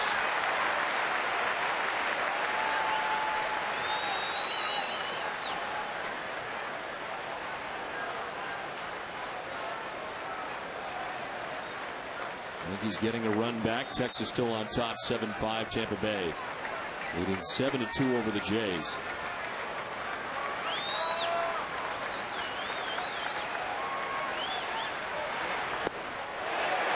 Did he go? Yes, he did, says Kevin Causey on the breaking ball. It's 0-2. Well, John Lester, 1 pitch away from getting out of major trouble here in the 7th inning. Gets Ramirez to chase a bad breaking ball down in the dirt.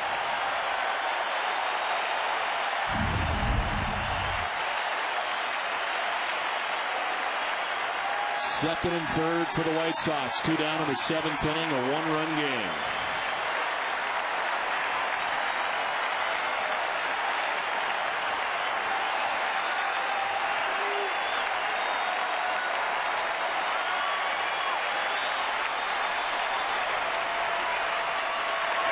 Here he struck him out. It gets away to the backstop. Ramirez will reach and a run will score to tie this game.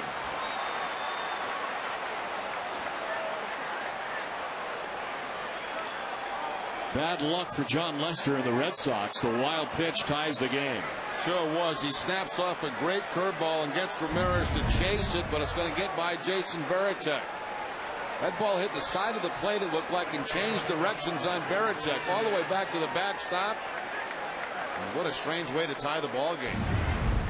Looks like that ball hit the front of the plate and changed directions on Jason. One more look at the curveball. Watch it go from, right off the corner of the plate, right up over the right shoulder. So it scores Konerko to tie the game. First and third now, 2 down. And Jason Nix, who homered earlier off Lester, now lines one off the glove at third of Lowell. It's a fair ball and a run will score to put the White Sox on top 3-2. Lowell did a great job to get a glove on it. But the run scores that puts the White Sox on top 3-2. Well, the White Sox catch a huge break in this inning. They get that ball, and I really thought the runner on third could have scored. Then comes a swing and miss on strike 3. A line drive now off the glove of Mike Lowell at third base. And the White Sox have the lead. Terry Francona to the mound. And that is the night for John Lester, who departs here. Trailing in the game 3-2 and responsible for the 2 men on.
Sitting into the night for John Lester, who pitched so well into this 7th inning, but a 2-run inning so far for the White Sox. And now lead it 3-2. It's first and second, 2 down. But Sednick takes strike 1. His call to the bullpen is brought to you by your 2010 Fusion Hybrid at your New England Ford dealer. Hideki Okajima out of the pen for the Red Sox. First into the game from the pen. 57th appearance. 2.75 earned run average, 212 opponent batting average. Fly ball foul, and it's 0-2. Okajima pitched a third of an inning in the ballgame last night here against the White Sox.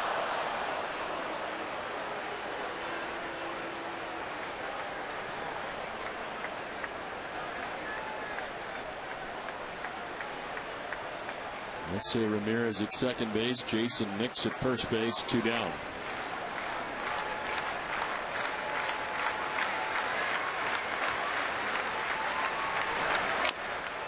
Grounded by the mound.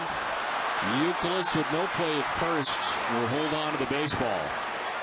Youkilis and Pedroia chasing. Okajima then broke to the bag, but too much speed with Podsednik running. Yeah, once that ball goodbye Okajima, that's going to be a base hit from the setting. It's almost like a drag bunt down toward first base.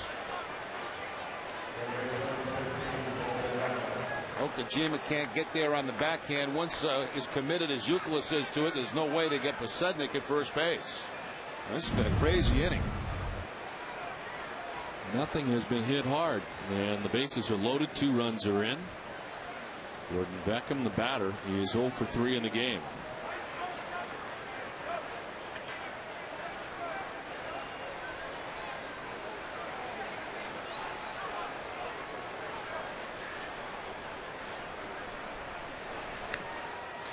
I think the Red Sox have the lead, and a strikeout and a wild pitch charged to Lester as the ball gets away from Jason Varitek. Scores the tying run in Konerko. And then the White Sox pull ahead with another run, and now threatening for more with 2 outs. They've got him loaded.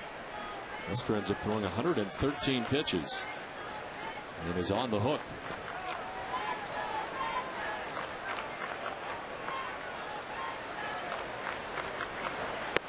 Beckham takes strike 2, and it's 0-2.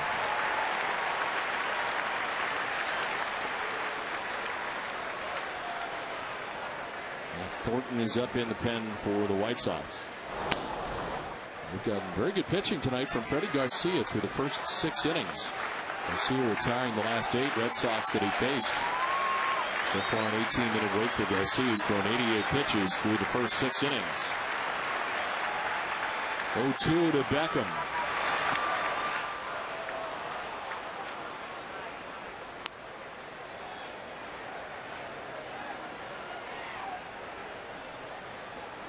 Let's say Ramirez at third base, Jason Nix at second base, and Scott Podsednik at first base.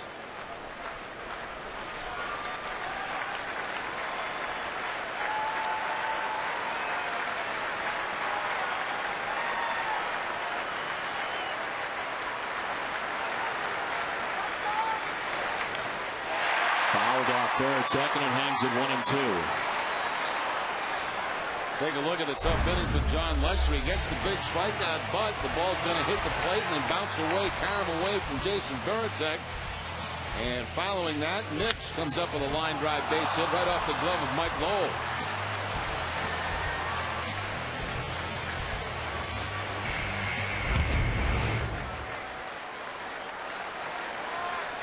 This is loaded for the White Sox. 2 down in the 7th, 2 runs in. A 1-2 to Gordon Beckham. Got him. They elevate, and he strikes out. 2 runs for the White Sox, a lead at 3-2. Time for a Sports Desk update with John Chandler.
Leading it off against Freddie Garcia. He didn't go. So first base umpire Kevin Causey. He's been busy down there at first base tonight. A lot of checks. Rolls reach on an error and double. Garcia has retired the last 8 Red Sox that he has faced in a row. 10 of the last 11. And we'll look at the line. By the mound, Ramirez. 1 down. I want to remind you tomorrow night to join us on NESN for Olympia Sports presents the Boston Globe's Red Sox Game Day Live with Tom Karen, Jim Rice, Heidi Watney, Jerry Remy, and me. Tim Wakefield returns to the mound for the first time since July 8th. We'll also hear from the newest Red Sox reliever, Billy Wagner. And the countdown to the Jimmy Fund Radio Telethon. It's all coming up tomorrow night at 6 p.m. only on NESN.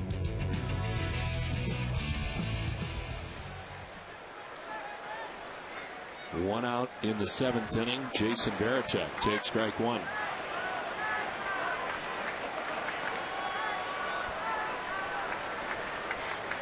Varitek is flied out to center and grounded out to second.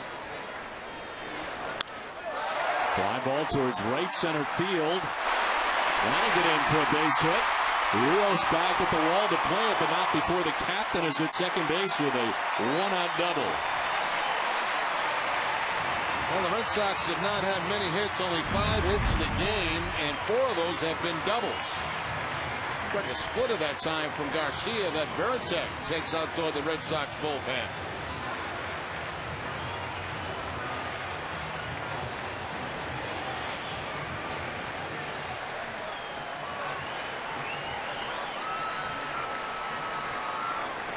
Garcia upset with himself after that pitch. Pinch runner at second base, Nick Green for Jason Veritek. Tying run in scoring position with 1 out here in the 7th. And a pinch hitter coming up. In lieu of Gonzalez, here comes Victor Martinez.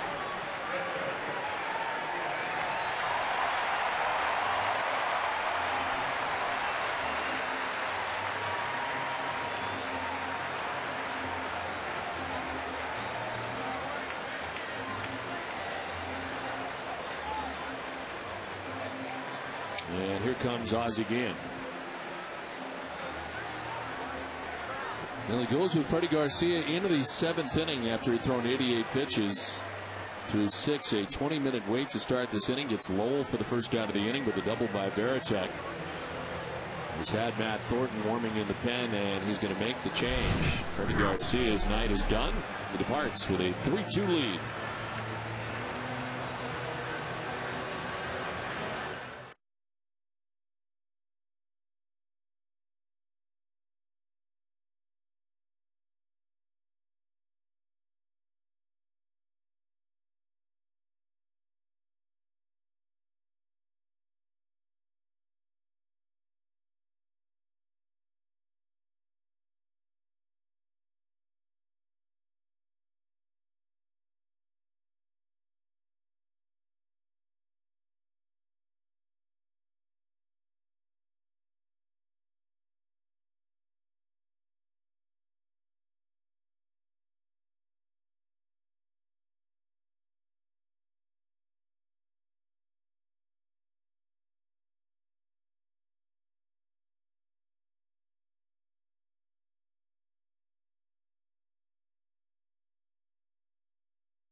On all sales this Friday and Saturday, August 28th and 29th. Visit frankweb.com for more details and to find a showroom near you. It's 3-2. The White Sox on top of the Red Sox. 1 out in the 7th inning. Freddie Garcia departs after 6 1/3, giving up 2 runs. He is responsible for Nick Green, who runs at second. 5 Ks, 93 pitches. The new pitcher for the White Sox is Matt Thornton, who appears in his 54th game of the year. 2.65 ERA, 213 opponent batting average. A lot of strikeouts, 65 strikeouts in 54 1/3 innings.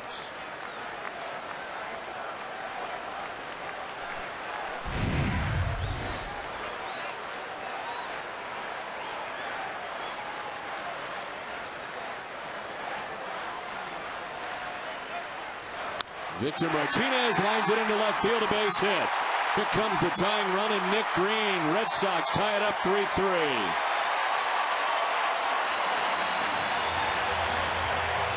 Well, that didn't take very long. First pitch fastball to Victor Martinez, and he puts it right on the line.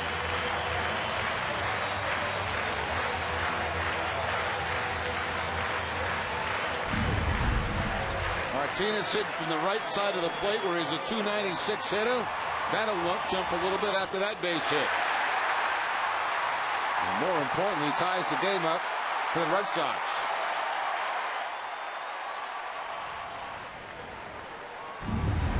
One out, Martinez at first. Jacoby Ellsbury the batter, and he takes ball one outside. The Red Sox relinquish the lead in the top half of this inning. They come back and tie it up in the bottom half and looking for more now.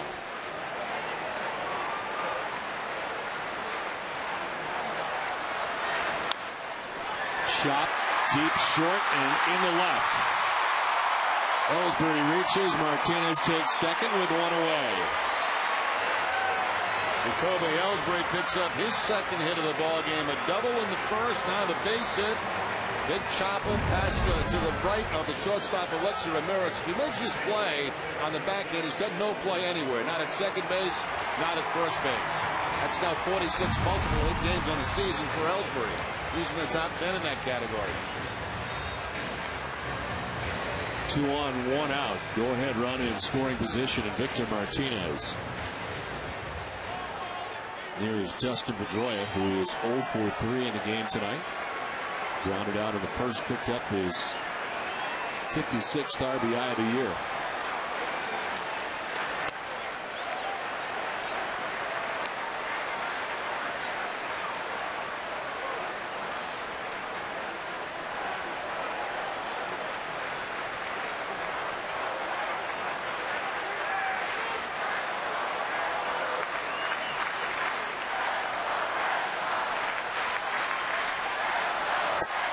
Tried to hold up and did. 2-0.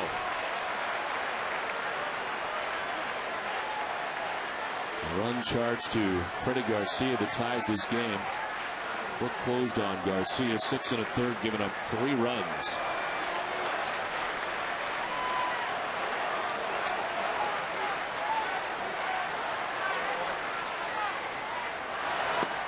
Pedroia takes strike 1, and it's 2-1.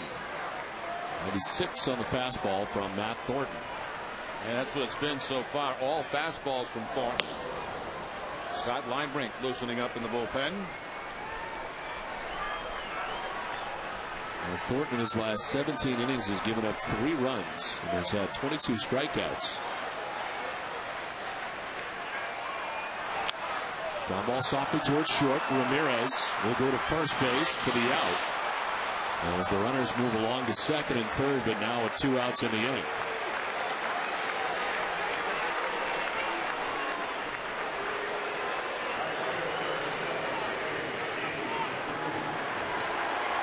So Pedroia 0 for 4. J.D. Drew standing in.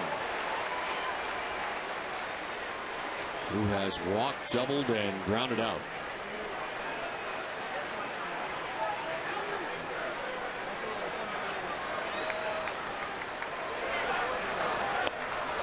Small sample, but in 2 at-bats against Thornton, he is 1 for 2.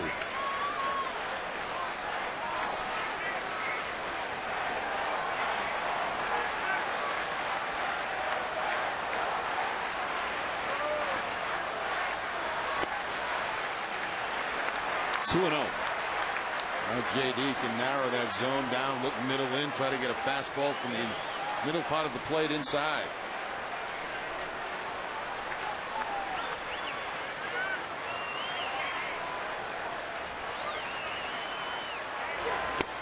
Swing and a miss. He got it. No contact.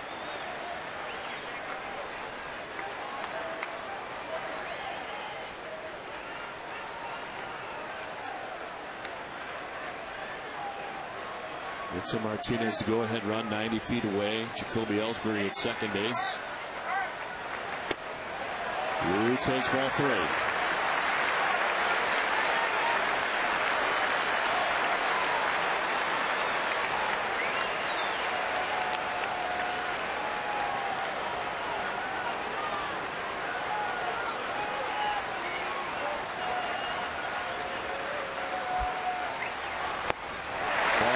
Drew takes the walk. Second time Drew has drawn a walk.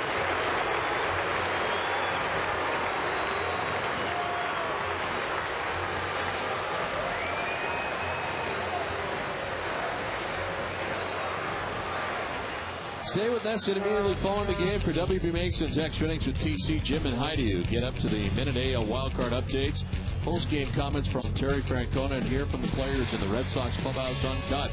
So coming up right after the game. Bases loaded for Boston. 2 outs in the inning. Game tied now 3-3. And Kevin Youkilis coming up 1 for 3 in the game with an RBI.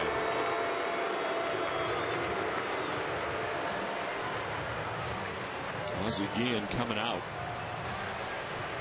Bought himself some time sending A.J. Brzezinski first to the mound. And Scott Linebrink in the pen. And Guillen's going to go get him. So the pitching change in the bottom of the 7th with the game now tied 3-3.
Another 2-out RBI for the Red Sox. It's been a recurring theme lately. John Lester pitching very well. Runs into a jam in the 7th inning, and on this strikeout, wild pitch, ball gets away. Game is tied as Paul Konerko scores. The White Sox later take a 3-2 lead. And Victor Martinez with his pinch hit RBI single ties the game as Nick Green is able to score from second base. Pinch running for Jason Varitek. And the game is tied 3-3. With a chance here for the Red Sox to take a lead with the bases loaded, 2 down. Scott Linebrink is the new pitcher, 46th appearance on the year. 3.45 earned run average. The opponent hitting at .266.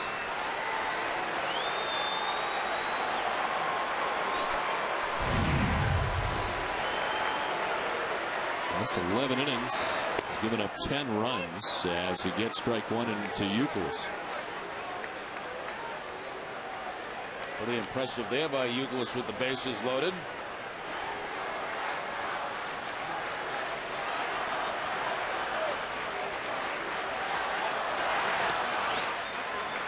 Ball 1-1-1 to Youkilis. 4-hit run 90 feet away for the Red Sox and Victor Martinez.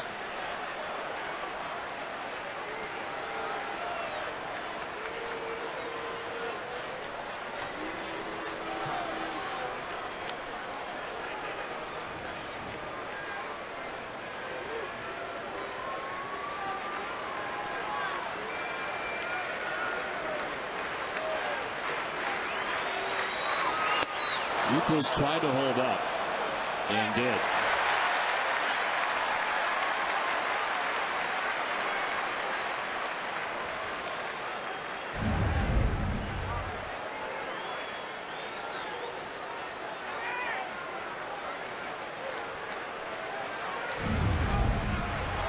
Bases filled with Red Sox, 2 down, 7th inning, the 2-1. Youkilis grounds it foul and evens the count at 2-2. Good numbers for Youkilis in this spot. Well, we talked in the opening about big 2-out base hits. This would be a big one here for Kevin Youkilis. Already has one tonight.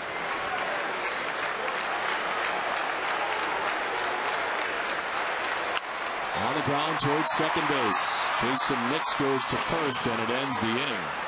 Red Sox get the game-tying run. We played 7. It's now tied at 3.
Green stays in the game at short.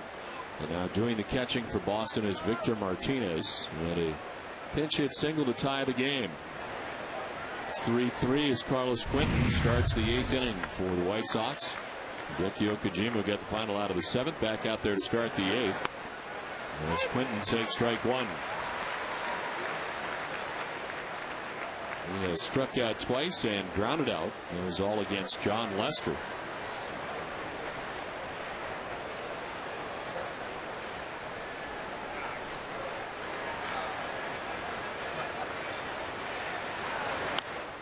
Little pop up around the mound, but it drops. And reaching to begin the inning is Carlos Quentin. You know, Don, it's always been one of my pet peeves. And why can't pitchers catch pop-ups? Now, as soon as that ball went up in the air, it wasn't all that high, so it's going to take a great effort by any infielder to get there. Okajima looking for help. It's not there, so he tries to make the play over the shoulder. Just back off the mound and make the catch. I mean, the ball wasn't hit high enough, really, for any of the infielders to have a chance. The only guy that had a chance was Okajima. Looking for help, and none was coming in time. So Quentin is on to begin the 8th. I don't know who ever invented that rule that pitchers can't catch pop-ups. They spend all batting practice shagging fly balls. Exactly. In there for strike 1.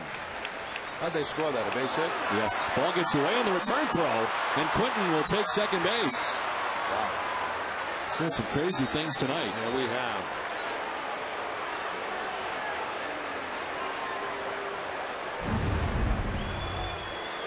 Take a look at the return throw here from Victor Martinez. It's directly over the rubber, but again, Okajima gets by him, and Quentin gets in a scoring position.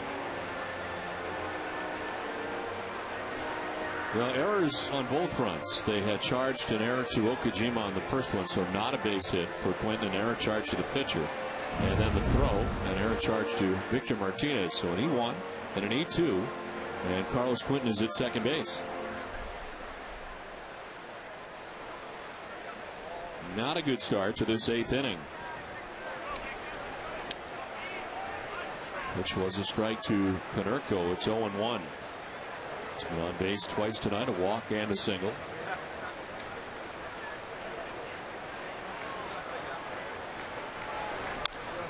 To right field and a base hit for Konerko. Quinton will be stopped at third by Cox, and it's first and third with nobody out here in the 8th. Now Konerko having himself a pretty good night. 2 for 3 on the ball game. A walk back in the 2nd inning. And his last 2 at bat, back-to-back base hits. He takes that fastball that's down and away off the plate and then slaps to the right field.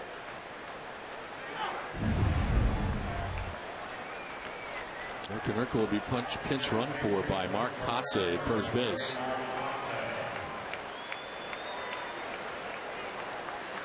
Kotze has played first for the White Sox since going to Chicago. He takes over to pinch run here, first and third. Nobody out, and Jermaine Dye was singled, flied out, and walked.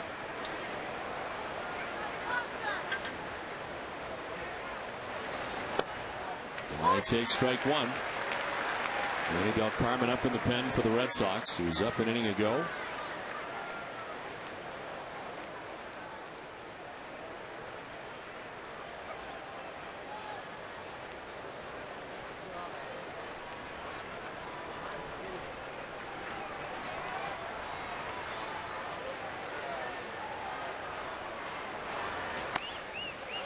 Wait for ball 1, 1-1. 6 2/3 tonight from John Lester. He gave up 4 hits and 3 runs. He walked 2 and struck out 6. Not part of the decision. And into tonight's action at 10-7.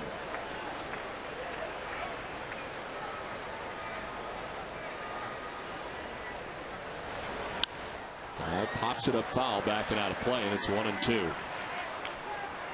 Red Sox playing the infield back at second and short, going for the double play.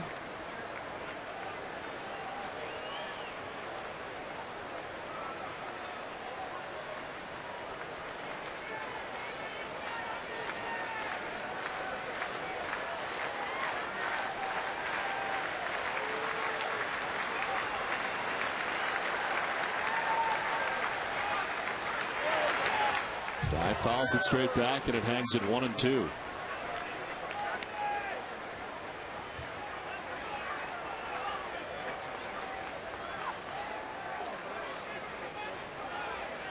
On deck is AJ Pierzynski.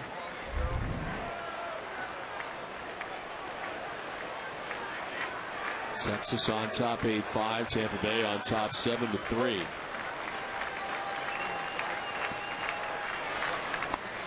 In the dirt, and it's 2-2 to Dye.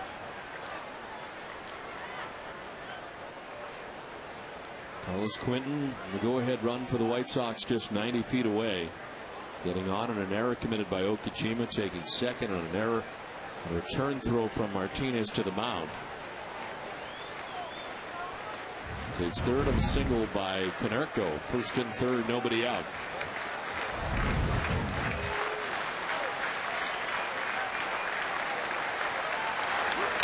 Dye pops it up. Nick Green at short for the first out of the inning. Most pitches to Jermaine Dye in that at bat had been away, and then Okajima ties him up with an inside fastball to get the pop up. See the location of the pitches on the Amica pitch zone. This ball inside and really ties up Jermaine Dye for the pop up.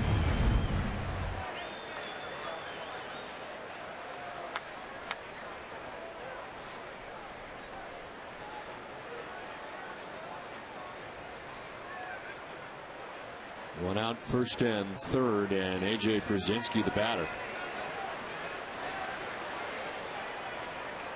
Pierzynski is struck out, flied out, and had a sacrifice bunt on the night.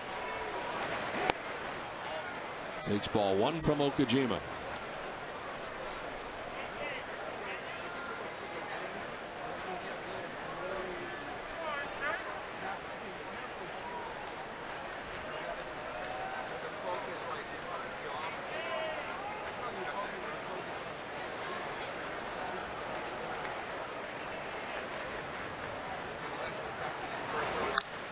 Line down the right field line foul, and it's 1-1. Wonder if we would see Del Carmen for Rios next. I wouldn't be at all surprised.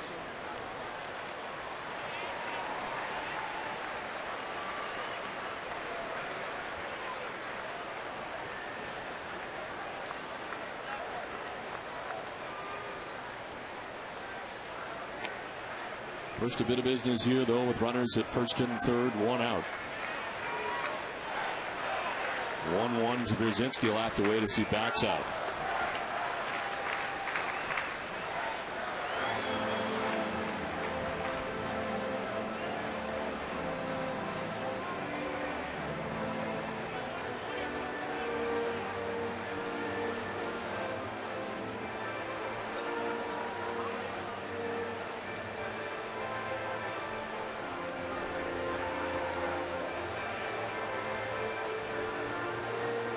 Rose Quinton at third base with 1 out. Mark Kotze pinch running at first base.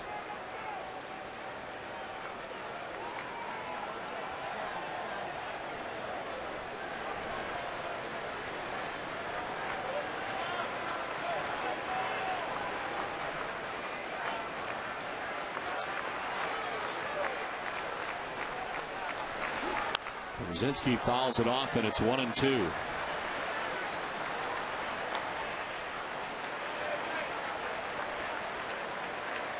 Left-handed batters against Hideki Okajima coming into tonight hitting at just 152.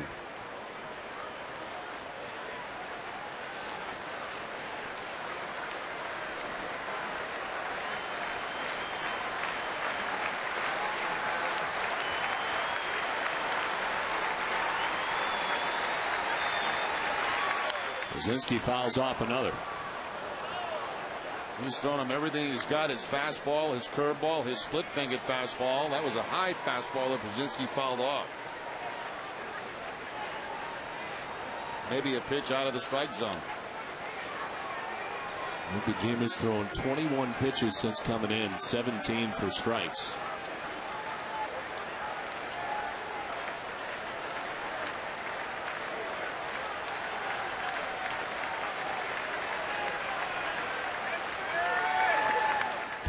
Foul straight back, and it hangs at 1-2.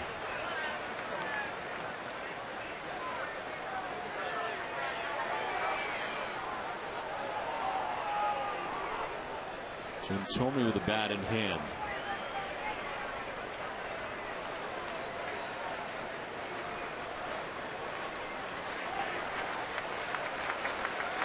Three game, 1 out here in the top half of the 8th.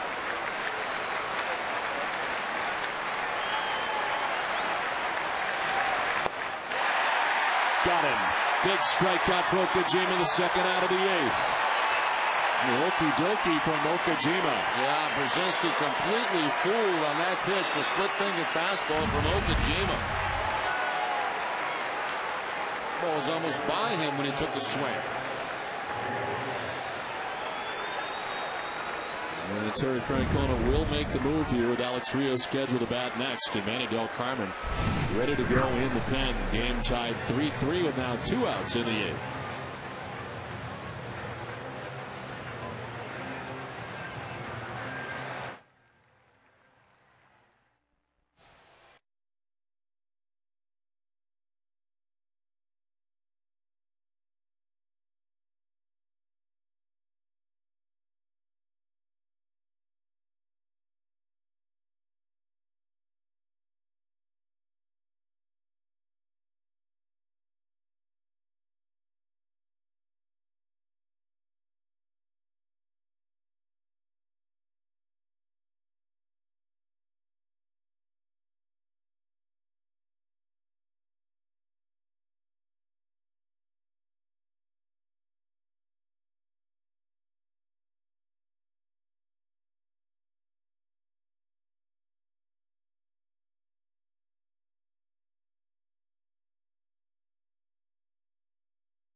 The latest NFL contracts. We get the inside scoop on the Billy Wagner deal. Plus, preview of Tim Wakefield's return to the mound for the first time since July 8th. It's all coming up to you tonight, right after Sox coverage. 3-3 game, 2 outs in the 8th inning. And the Red Sox making the pitching change. Manny Del Carmen into the game. As Del Carmen appears in his 52nd game of the year, 4-2 mark, 3.47 earned run average. He has not worked since this weekend against the New York Yankees when an inning and gave up a run in his last outing. And of course, up over 50 appearances now in the year. Second straight year and third overall that he has reached that mark. Hideki Kojima getting into a jam in the 8th, but then got 2 quick outs, Dye and Pierzynski. As an out away, getting out of this thing in the 8th. First and third for the White Sox. In a tie game, Alex Rios the batter. Right-handed batters against Manny Del Carmen hitting at .341.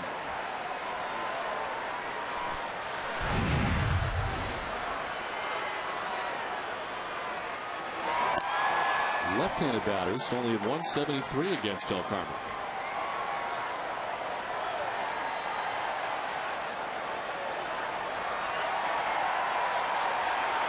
Also good luck against the Chicago White Sox, 11 2/3.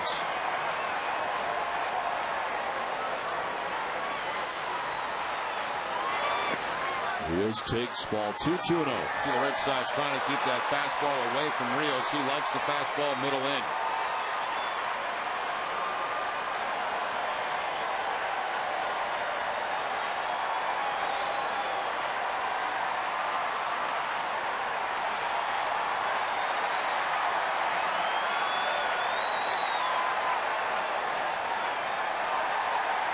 Pitch to Rios. Popped up. Shallow center field. Pedroia out. Green is there. Pedroia takes charge and makes the catch and ends the inning. The White Sox threaten but do not score. Tied at 3.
Let's see, San Diego. They win in 1-0. Alex Rios unable to get the job done as the White Sox had the go-ahead run 90 feet away. Del Carmen out of the jam. We head to the bottom of the 8th. Defensive change. Kotze stays in the game. He's going to guard the line at first base. After pinch running for Konerko. David Ortiz leads it off and takes strike 1. Ortiz has struck out and grounded out twice. It's been a quiet night. .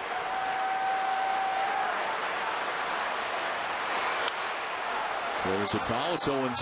The Amica Pit Zone is brought to you by Amica Insurance. Get the right auto and home coverage at AmicaCoverage.com. The last pitch by Manny Del Carmen right at the top of the strike zone. And the result, the pop-up with men at first and third from Rios.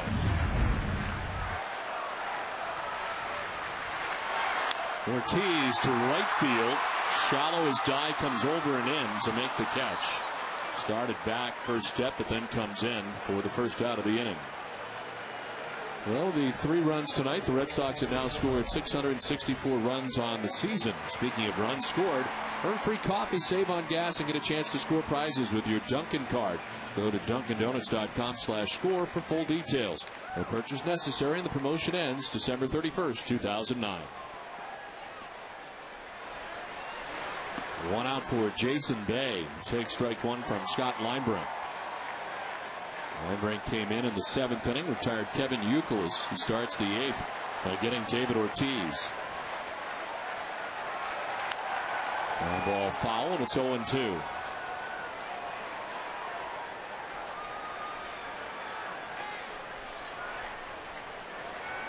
Applebaum up for the Red Sox.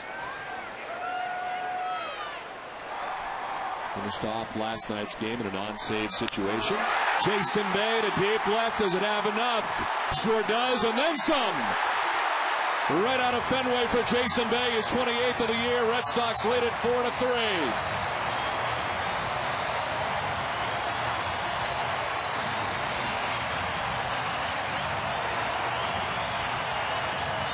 Jason Bay had a tough night up to Listen bat. He struck out a couple of times on breaking balls from Freddie Garcia. Well, he gets a breaking ball hit from Linebrink and just absolutely loses it. Just a rolling curveball about belt high. And no question about that when it left the bat.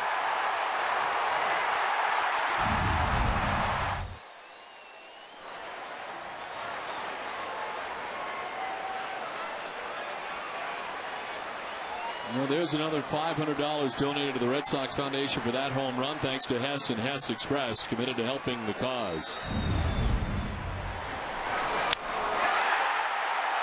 You wonder if Jason Bay was sitting on breaking ball there, because he was not fooled at all by that curveball.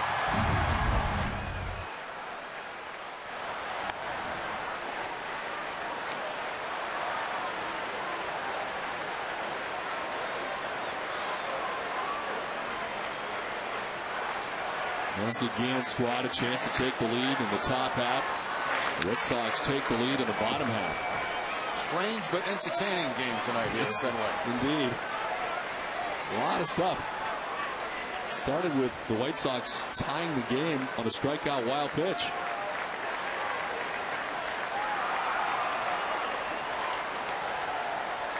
One, two. In the dirt, 2-2.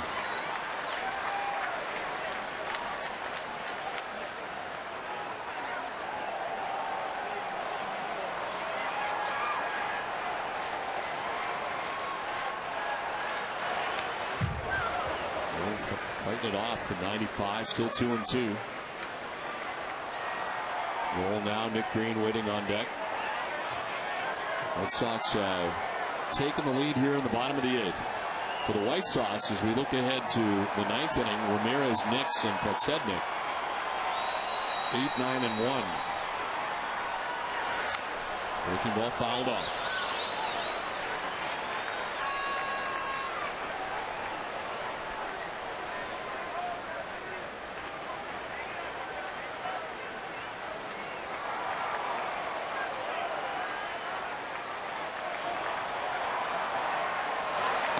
Roll strikes out, elevates at 94, and Linebrink strikes him out, 2 down in the inning.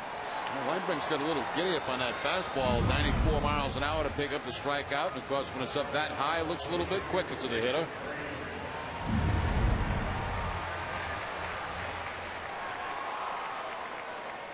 Two down, bases empty for Nick Green. A pinch run for Jason Varitek in the 7th inning.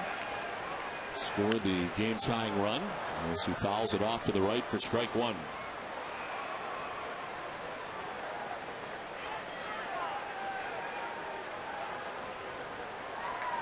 Texas on top 10-5, Tampa Bay 7-3.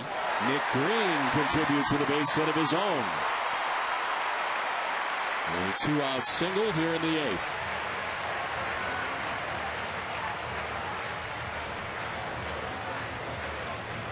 Coming up after the game, stay tuned for Granite City Electric's Red Sox final. Get all the latest updates in the AL East wildcard.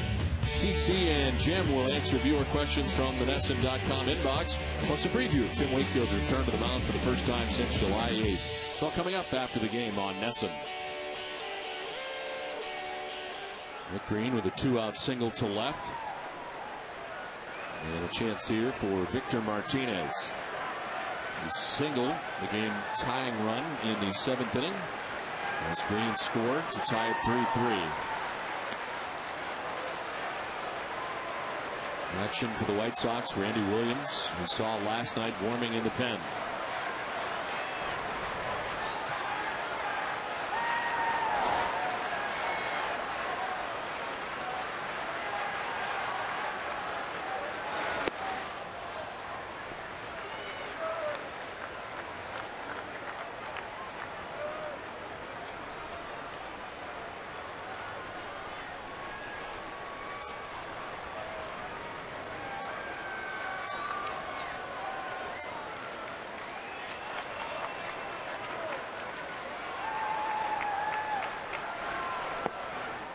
Strike one to Martinez, and the count evens at 1-1.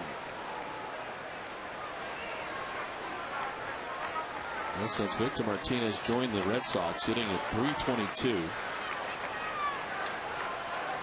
Led the team in hits since he has been with the club with 28, 16 RBIs in his stint with Boston.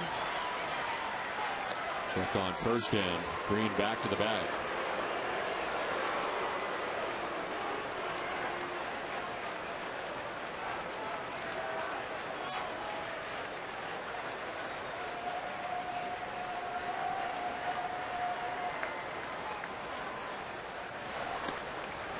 The hands out of the way and takes ball 2-1.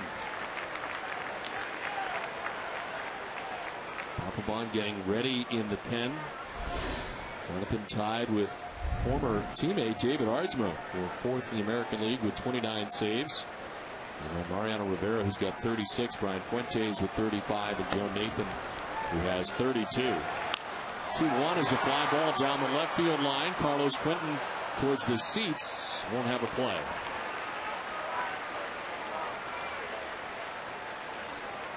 Well, Victor Martinez with a big base hit, hitting right-handed in the 7th inning to drive in a run. Switching around to the left side now.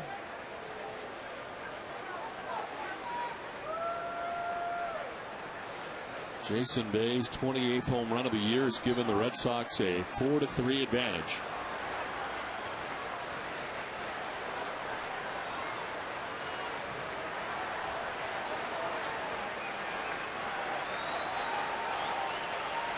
Linebrink ready with a 2-2 to Martinez. Fly ball hit to deep left. Quentin going back, looking up. It's off the wall. Nick Green is going to try and score from first base. Ramirez's throw to the plate is offline. The run is in, and the Red Sox lead it 5-3. Victor Martinez off the bench with 2 hits and 2 runs batted in.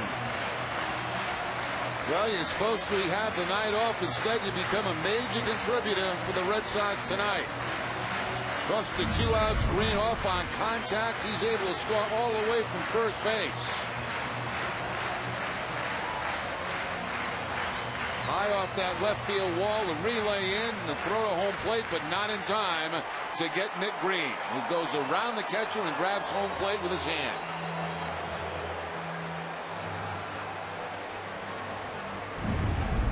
Ozzie Guillen to the mound to make the pitching change. Linebrink is done. Red Sox not only take the lead, but grab an insurance run in the process. They have a 5-3 advantage here in the bottom of the 8th.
Nissan, Dunkin' Donuts, your Subaru dealers of New England, and by Southwest Airlines. 2 outs here in the bottom of the 8th. Red Sox have scored twice, lead at 5-3. Ellsbury greets Randy Williams with a base hit into center field. Victor Martinez going to try and score. Rios' throw is up the line. Another run for the Red Sox. They lead at 6-3. More 2-out magic for Boston. Well, it's been unbelievable the damage the Red Sox have been doing recently over the last 8 games with 2 outs and men in scoring position. Jumping on that first pitch off the left hand of the line drive right into center field. No problem at all for Victor Martinez to score, and the Red Sox open up a 3-run lead. You think of last inning, first and third for the White Sox, they could not score, and the Red Sox get 3 of their own here in the 8th inning. Will intentionally walk Pedroia, who tonight is 0 for 4 with an RBI. It'll be first and second for J.D. Drew.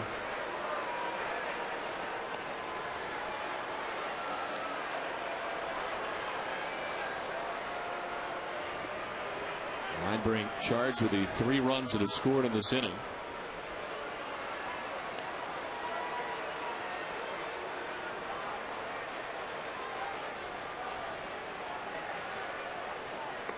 The intentional walk complete. Pedroia down to first. 2 on, 2 down, and J.D. Drew coming up. Drew has been on base 3 times tonight, 2 walks and a double. He's also grounded out.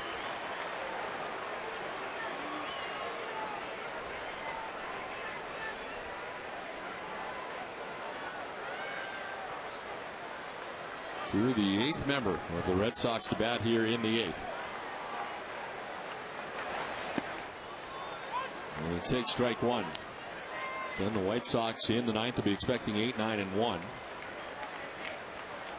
But now trail by 3 runs.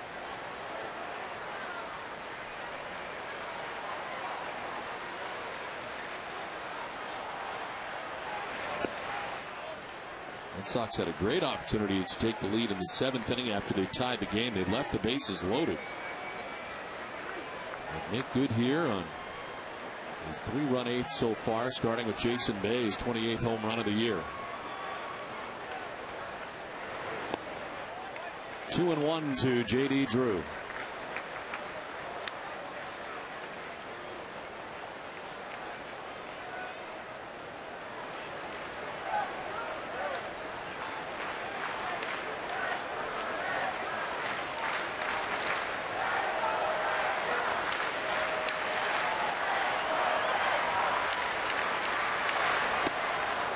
Two and two.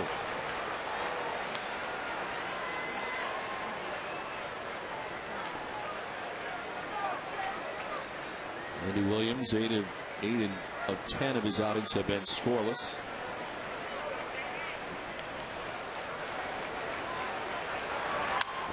Popped up. Third baseman Gordon Beckham makes the catch. It ends the inning. A couple of big hits in the inning. The home run by Bay to give the Red Sox a lead. A double for Victor Martinez to give him an insurance run. 6-3 Red Sox.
Jonathan Papelbon takes over for Boston, his 53rd appearance. He's 29 out of 32 in save opportunities, and the opponent hitting at .224 against Papelbon. This worked in last night's game. Yeah, had a couple of strikeouts in that one inning last night. After having, what you say, done 6 days off? 6 days off prior to last night. And he's going to pitch in last night's game one way or another. Ended up being a non-save situation. Alexei Ramirez getting it off in the ninth. And taking ball one. Danny Del Carmen gets the final out of the eighth, and it was a big out because it was first and third with 2 outs when he came in. And at the time, the game was tied.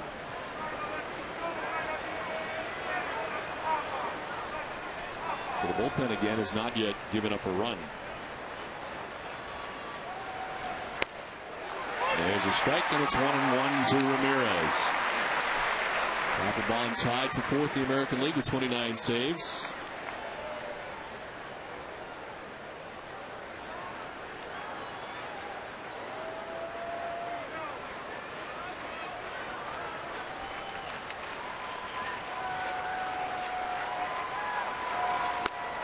Strike two, and it's 1-2.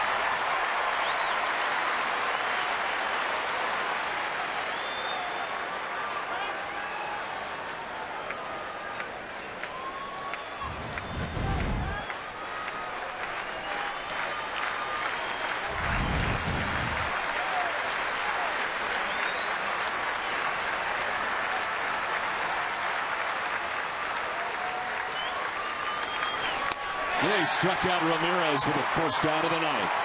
97 and up as he reaches back on that one. Yeah, great velocity in the game last night, and 97, as you mentioned, Don, for this strikeout. Rising fastball.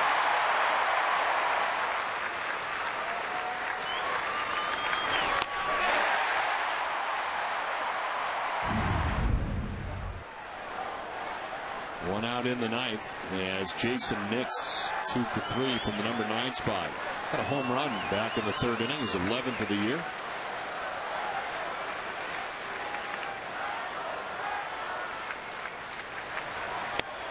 Next takes ball one. Now, Papelbon, as we mentioned earlier, one save shy of joining Billy Koch, 99 through 2002. He's the only pitchers ever to record 30 or more saves in each of their first 4 full major league seasons.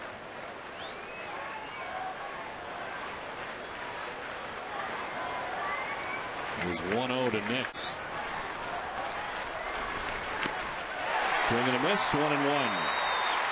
And much like last night, Jerry, a lot of fastballs. Yes, and fastballs with good velocity. Saw a couple of times in that last road trip in 93 in that area, but 95 to 97 over the last couple of nights. What a few days off will do for you. He was saying yesterday, I had a chance to chat with him, that he was very happy the way that he's been used this year. He feels incredibly fresh at this time of the year. Very happy the way Terry has used him. Swing and a miss, elevated, and it's 1-2. More gas. Yeah, right now they have no chance at that high fastball.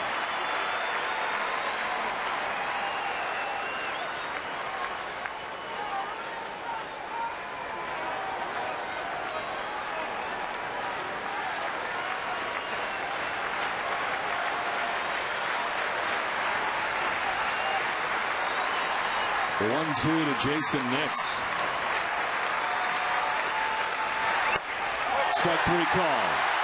Doesn't take the bat off the shoulder that time. No, you know, he chases a high fastball on the pitch before, then Papelbon goes back down in the zone and just totally freezes Nix. All pitches had been up until the last one.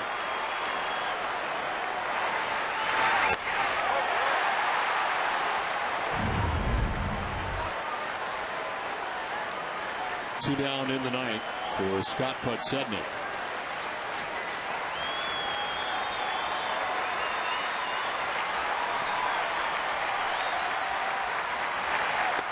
Strike one.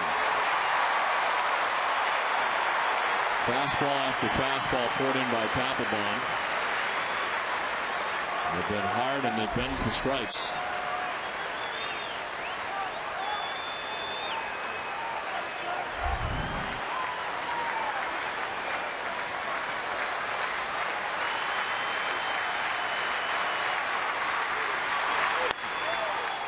Not that time, and it's 1-1. He's approaching this inning, Don, like he came in with a 1-run lead. I found his comments interesting yesterday, just saying that, the last couple of years he has not felt as good as he does right now. And looking at the last 2 nights, it certainly looks like he feels very good at this time of year.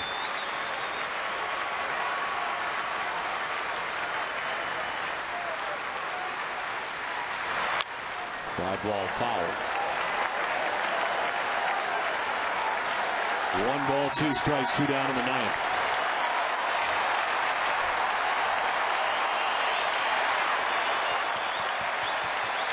Can I say it, Don? Go for it. Fenway rises as 1. Nice. Really good. You think I've been listening?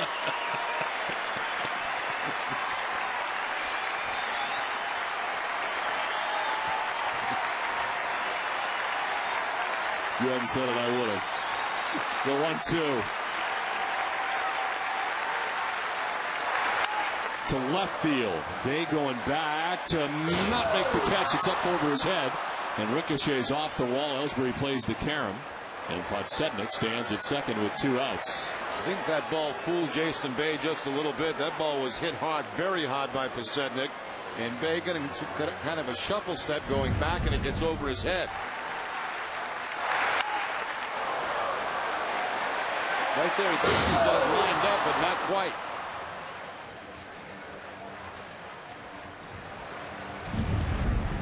So the White Sox stay alive. Well, Gordon Beckham will try his luck against Papelbon with 2 outs. Podsednik at second base. There's Clinton waiting on deck.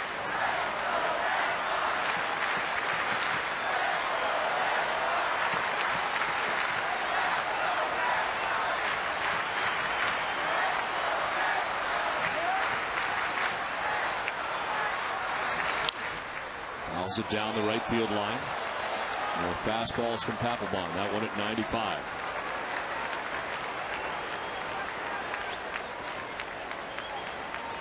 I don't believe we've seen anything but fastballs from Papelbon in the last 2 nights. Texas on top 10-5. Tampa Bay still winning in Toronto. Red Sox on top 6-3. 2 outs in the 9th. And 0-1 to Beckham. 0-2 elevates. You know, that high fastball looks so good to a hitter, but at that velocity, you can't catch up to it.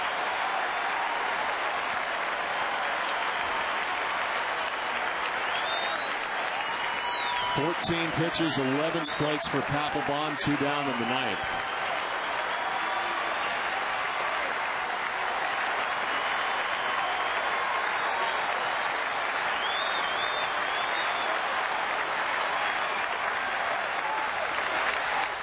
Beckham stays alive. Defensive cut. That pitch was up at 96, and he gets a piece. Yeah, very defensive swing, almost in slow motion, just trying to make contact.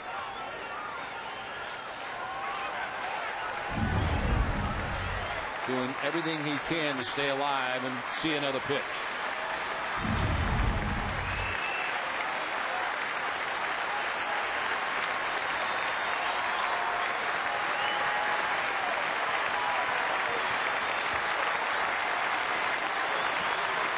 Papelbon ready with the 0-2.